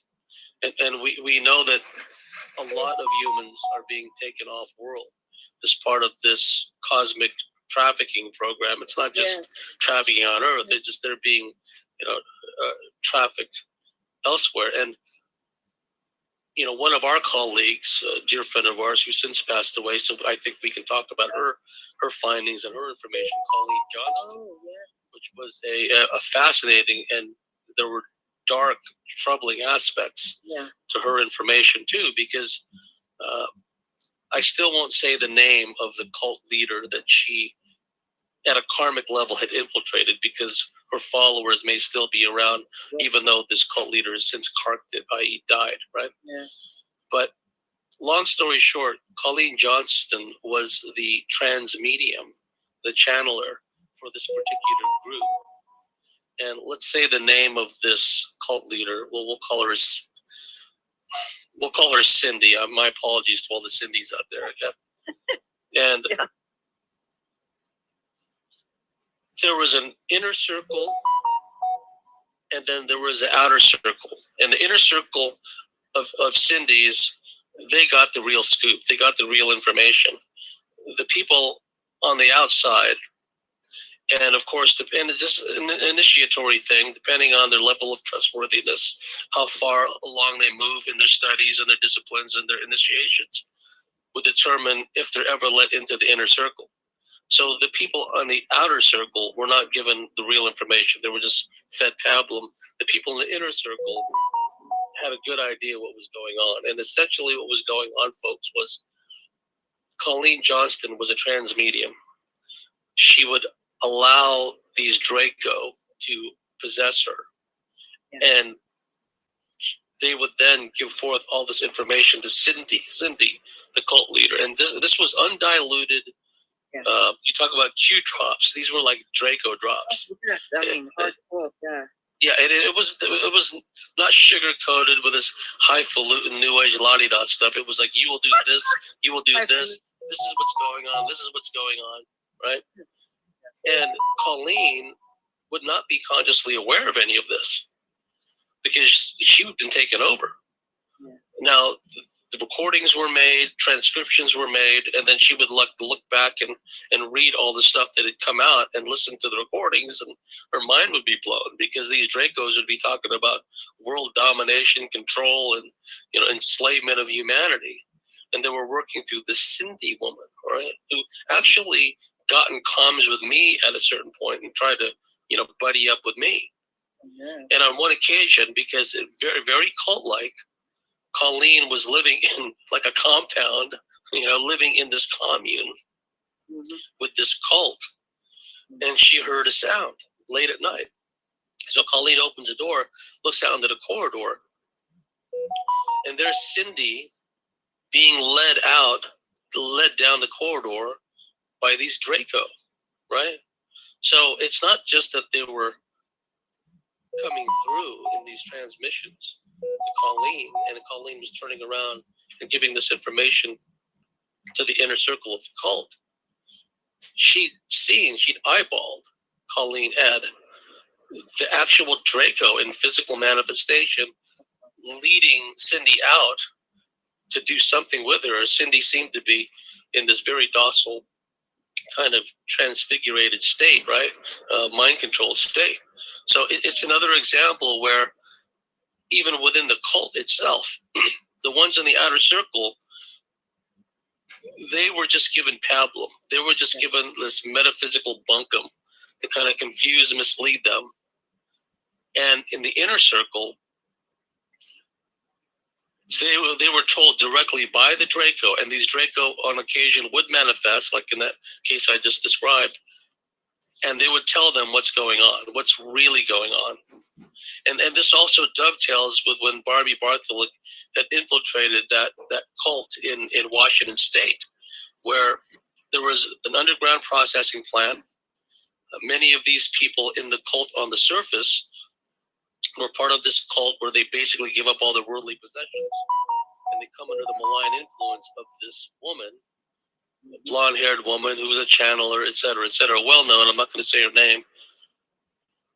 On one occasion, they did, the channeler lady did this exercise where she made everyone wear a mask over their eyes, right? And she would walk up, the channeler would walk up and down the aisles of this lecture hall, and Barbie, being Barbie, kind of tilted her head back and looked beneath the blindfold to see what was going on. she saw this channeler woman, and her eyes were like red, and she was like full on like monster mode, right? And Barbie goes, ooh, and then, you know, Wow. makes like she's just blindfolded like all the rest. But see, that's an example that you were just pointing out, that what seems to be this new age spiritual, essentially harmless, set of teachings. There's a dark undercurrent into it, and I look around now. We just did that panel not too long ago about the divine goddess, the divine feminine, and and all the hate that was meted out, particularly to Laura Matsu and to Kelsey, right? And they both bared their souls. They talked about, Kelsey talked about how she felt the power, and I hope I'm not misquoting her, but she felt the power of this Draco energy coming through her to the point where she could have made, and she did make for a time, these males eat out of the palm of her hand, basically. She had that power working through her. And she could have taken the path of least resistance and just keep doing that, keep making money, keep manipulating all these males. But she fought against it. She fought against it. She worked against it, healed, and now she's sharing her story, and she gets hammered anyway because it shatters that illusion that so many women out there of, oh, I'm a embodiment of the divine feminine. And then just really quickly, because I want to hear your take on this. See, women can get away with that. Women can say, oh, I'm an embodiment of the divine feminine. A guy can't get away with that. I mean, we'll get bricks thrown at us. Look what happened to David Icke. Oh, I'm the son of God. And, for decades thereafter, people would point at him and laugh on the street, right? But women, for whatever reason, have a free pass when they say, I'm a divine goddess manifested, incarnated on earth, right? So when Laura and Kelsey and others come along to point out, wait, there's some pitfalls to that whole concept. There's some dark aspects to that, where the wrong kind of energies, the wrong kind of intelligences start working through you.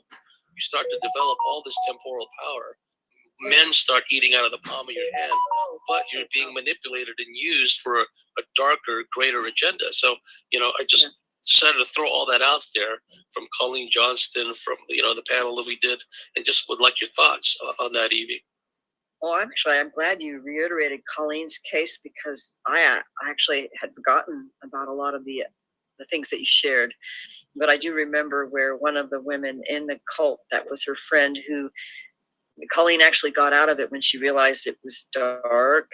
But then she had a friend who was struggling to get out, who had to go through an exorcism where she got taken over by an entity, and then she had to basically help this woman for many hours, for like 48 hours or whatever it was, during a complete demonic possession and a depossession that took place, which, suggests that, sometimes the channeling could lead to that, depending on what's working, what windows they open. But the other thing that I'm sure it's kind of a no-brainer, but with the outer circle of the channeling, and what Colleen was also involved in earlier, and which really, she was the kind of person who just wanted to help other people and heal, and she had a natural psychic ability, and I guess it was the healing ability, and I don't know if it started with Reiki or whatever it was, but they actually did do genuine healings through these benevolent light beings that they believed were benevolent light beings, and they did do genuine healings, right? Which is the, what do you would call it? There's the word in the intelligence circles, but basically how to give them the positive, enough of the positive behaviors to pull them in the false construct of being, pulled in with the dark side. So they always have to give you a little bit of fodder of the good stuff to pull you in, which is genuinely just healing. But then on the other side of it is on the inner circle. Well, this is really an operation of control and destruction on a higher level, of these higher beings that are completely taking advantage of people who had no idea. I'm trying to remember, there was another thing you brought up. What was the other question, or the other? Well, I brought up the cult that Barbie had infiltrated in Washington State. It was run by a shapeshifter woman, reptilian. there happened to be a large reptilian processing plant underground nearby where some of the members of the cult on the surface had been taken underground to this reptilian processing plant and seen the bodies going down the conveyor belts and then seen, the bodies being dismembered and what have you. Which, again, folks, this is rubber meets the road stuff. One thing about the Q drops is it still keeps things at a surface, even though they talk about underground bases and children being rescued, et cetera, something that we all want to happen, right?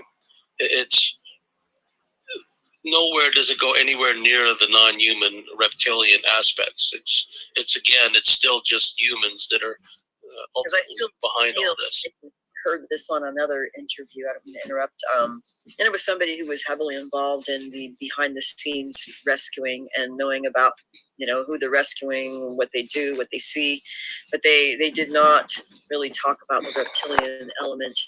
And they seem to think, well, it's just humans doing this to humans, but you have to understand there is this malevolent aspect of other human involvement that they tend to poo-poo and act as if it doesn't. So they still kind of have this black and white thinking, just like we met in the old days. Remember in the old days when, people would be coming out about their MK Ultra experiences and maybe in the SRA bloodlines or the satanic ritual abuse types of Illuminati bloodline family members who were put to trauma-based mind control. And some of them would come out to talk about that, but then they would just completely poo-poo the alien stuff and the reptilian stuff and say, well, it's either all demonic or it's all human and it's all mind control. And they'd still have this black and white thinking, which is actually part of the problem of what I call the manifestations of trauma itself. We want to see things in black and white terms. So I think it's not just a black and white thing. That there's much more complexity involved with the reptilians. But one of the things I wanted to say was that I did have one of these My Lab Dream experiences, and I had shared this with you years ago, of being shown a processing plant of sorts, and whether or not this was a real, physical event, or I'm just being shown this in kind of remote viewing images. But I remember seeing that, like, the classic conveyor belt with body parts on it. And another experience where being taken underground, where humans are working in conjunction with aliens, with certain reptilians. And I don't know if you've heard this from others, but seeing the particular type of reptilian underground that would be kept in these special rooms that were like windows, but they were enclosed in a type of UV light for some reason. And then when they fed these are reptilians that... I'm messing about my connection now.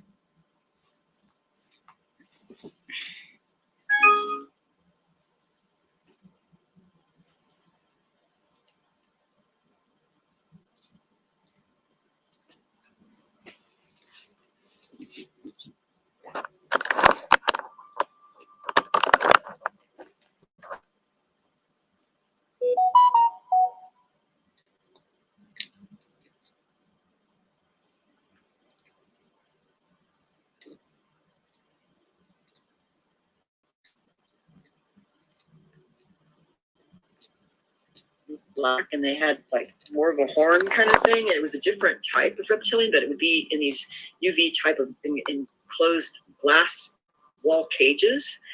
And then when they would feed them, they had these drop open lids that come from the ceiling, and they're able to move them, so they opened up, and then these cages would come out, and then inside the cages was like prepubescent blonde naked children that they would basically consume.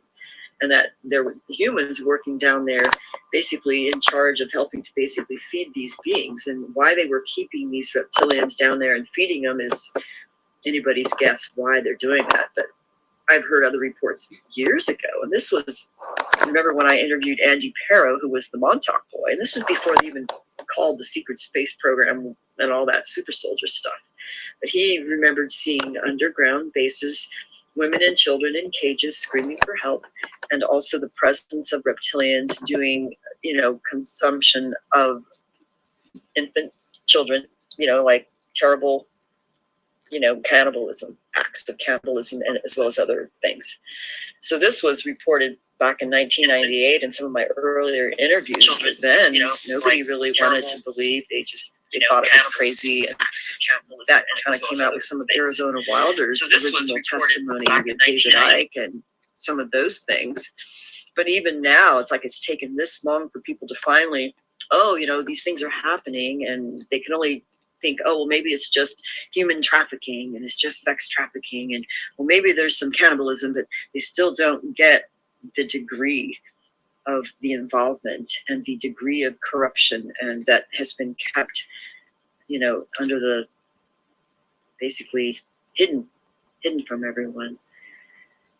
It's just, yeah. Well, they don't understand also the nature of the initiatory rites for these fraternal orders, and also the female equivalent in these dark priestess orders. That, first of all, like you pointed out, they're largely from these hybridized bloodlines. Secondly, there's the incarnational karmic aspect where the same familiar entities, familiar spirits track these family bloodlines, track these individual, as Ed Casey would have said, soul entities, these particular souls. They seem to know when they're going to reincarnate into what families, and the same entities that worked and manipulated through them in previous incarnations are there again, because they exist in a timeless realm, and they're not constrained by time factors like we are, right? So they don't understand that as they progress up the initiatory ladder, and they're expected to do more and more sordid things, and conduct ceremonies in vortex-ridden places that are designed to take place in vortex portal areas. Yeah, right. So they get taken up, and pretty soon, because the entities, the souls that they were sharing to begin with, were these non-human entities, reptilians and other entities to begin with. Like a Hillary Clinton type would have been corrupted from birth. I mean, she would have been born, conceived, all that on specific days, specific times. Yeah, moonchild stuff, astronomical alignments, all that stuff plays a role. Yeah. And so when they come around again, right, then they're automatically brought into the fold, put through all the initiations. And so as time goes on, more of what was in there initially, that non-human aspect, comes out more and more and more and more. And pretty soon they could just completely take it over. It's not even really a takeover. It was like, this is what it was meant to be anyway. Yeah. They were just this host vessel. It was understood at a higher level that they would be taken up by a particular entity or entities. And so that's what's missing from a lot of these surface level types, where they recognize that, okay, there are these evil humans, but they don't realize that they're not even quite human. And like, they have a soul. Like I always question whether, when they talk about the fallen angels who had basically mated with humans to create the Nephilim, which were the original hybrid serpent race of swords, maybe. And I don't know if I know this correctly, but they would have to have the souls of their, one of their parents. So some of them might have had souls and some of them didn't. Or I think the genetics could have been corrupted in the downline, and some of them and not some of them, right? So that the corrupted genetics made them become basically cannibals, right? They had become blood-drinking, flesh-eating cannibals with like psychopathology, right? So there's some kind of corrupted element within these hybrid lines of the fallen ones, although not all of them in the families are like that at all. Some of them are like wonderful people who get out and they tell the truth, and they're just blessed by the Spirit of God, and they come and tell the truth. But there's something really creepy about it in terms of the hosting and the possessing. And I think that one of the things somebody had told me in an interview, it was the Scandinavian Maya Lab, and I mentioned this before, but her sense of genetics was that she knew she had augmented genetics from being genetically modified as one of these Maya Labs in an abduction program. But she was in the Draco program, so she had part Draco, or believed herself to be a Draco in another life, but it was actually the Draco that was hosting, I don't know if her bloodline, something. They stay embedded in bloodlines, or they come in like, viruses that aren't activated until a certain time. And so if you accept the consciousness of the being, let's say you accept the possession of the entity through a ritual or whatever, and then once that's activated in your consciousness, then it expresses the hybrid genetics more fully in the body. And otherwise it would be like in remission if you don't express the consciousness or accept it or have it fully be activated in you. It's like the energetic frequency and the intent behind it activates the DNA. So that might make them, let's say if they fully accepted the entity, then it activates a type of augmented or hybridized genetics, which would maybe make them have the appearance of full-on shape-shifting in a physical way. So some of them, I think, do have full-on shape-shifting capabilities. And I've heard that by some SRA survivors, that one of their alter personalities is actually a shape-shifting reptilian. Oh yes, and the notion of shape-shifting long predated David Icke's information, long predated a lot of, we've known about it for a long time. And it's not just that people shape-shift into reptilians, they can shapeshift into other beings as well. And in the ET scheme of things, a little broader cosmic perspective, shapeshifting amongst ET races is fairly common. Well, we've reached the end of a fascinating and thought-provoking discussion with our guest, Evie Lorgan. Evie, please give your website information to our listeners and viewers. Okay, well, my website is evelorgan.com or alienlovebite.com, and I have all kinds of articles, and you can also get both of my books directly through my website or through me, and there's a contact form for you to contact me, because one of my books will no longer be available after the end of the year. The Dark Side of Cupid will only be available through me in a hard copy until I get things squared away with Amazon, so get it while you can, basically, because it might go offline. So, yeah, and then I have a new article on my website too about disguised grief and emotional block to disguised grief and how to go through that healing process. So, yeah. And to our dear listeners out there, if you like what we do, if you believe in what we do, please go to thecosmicswitchboard.com. There you go. If you like that, your shape-shifting entities. And I'll just show you the website the last time.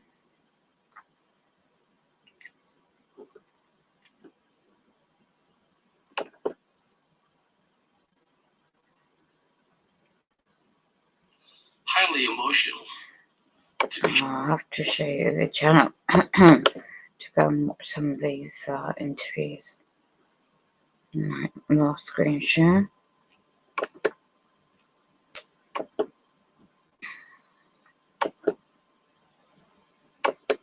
This is on their YouTube channel, and the interviews I just played as well. James Bartley. Interviews and lectures on these subjects. Let's give it a pop-ups. So while you've been just a lot of things are changing in the world. An open mind. Got a website, but you need to be a member of that. So the interview, it was informative.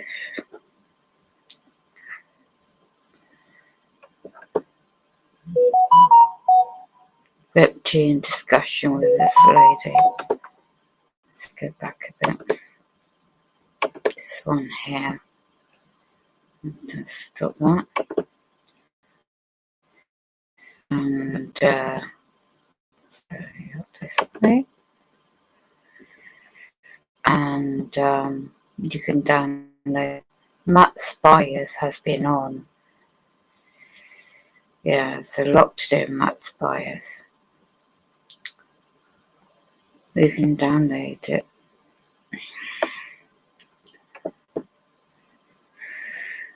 This presentation information.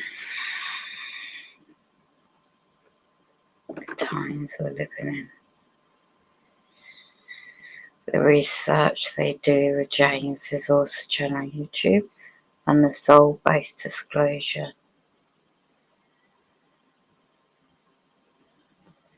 Soul-based disclosure. Let's have a look, see if I can find that.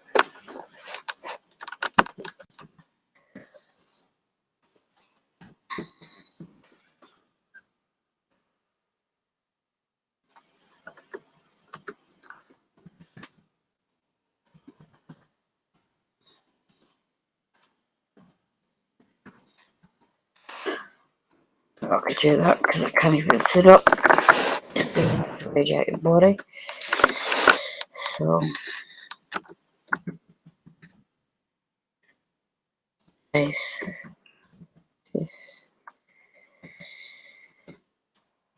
disclosure. Let's see what I can find.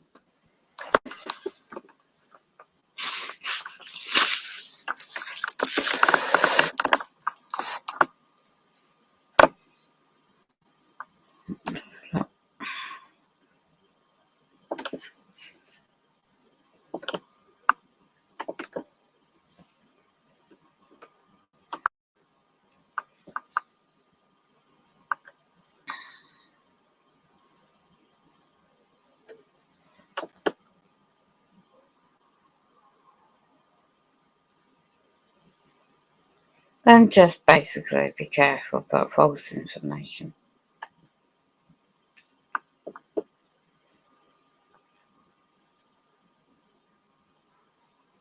I'm not sure, but I can find it.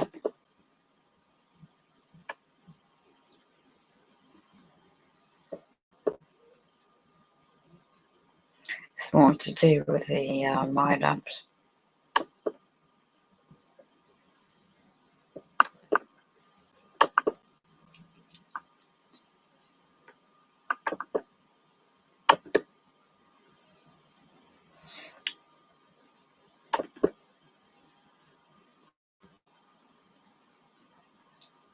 No.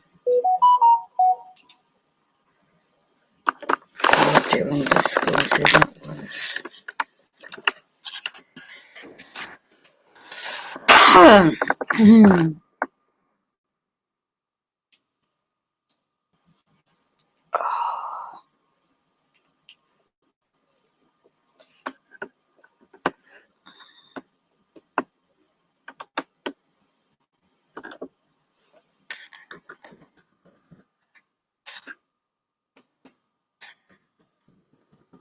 So hacking into the main internet of things as well.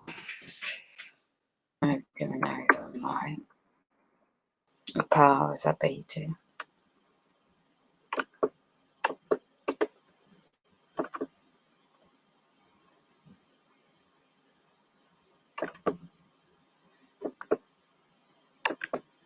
This is demonic and all this. You know, light always conquers over dark anyway.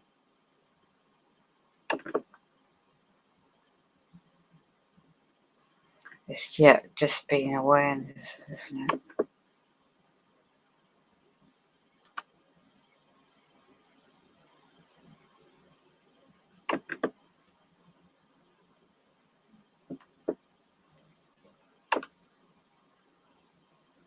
No, I'll leave it as that.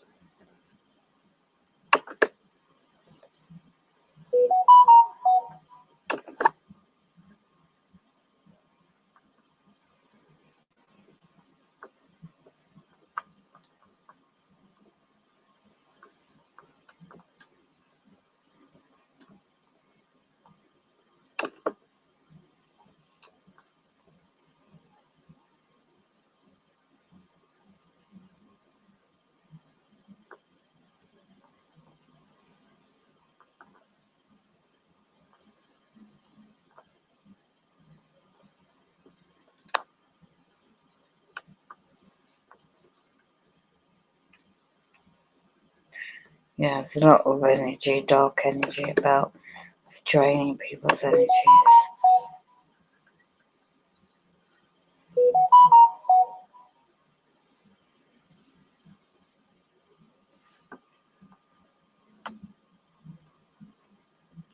A lot of bands in the park today.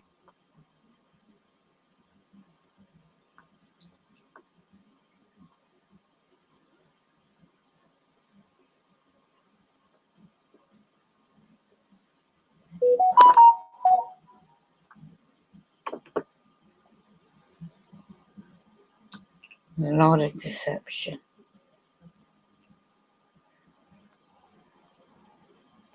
But on that note, we'll just end the stream now.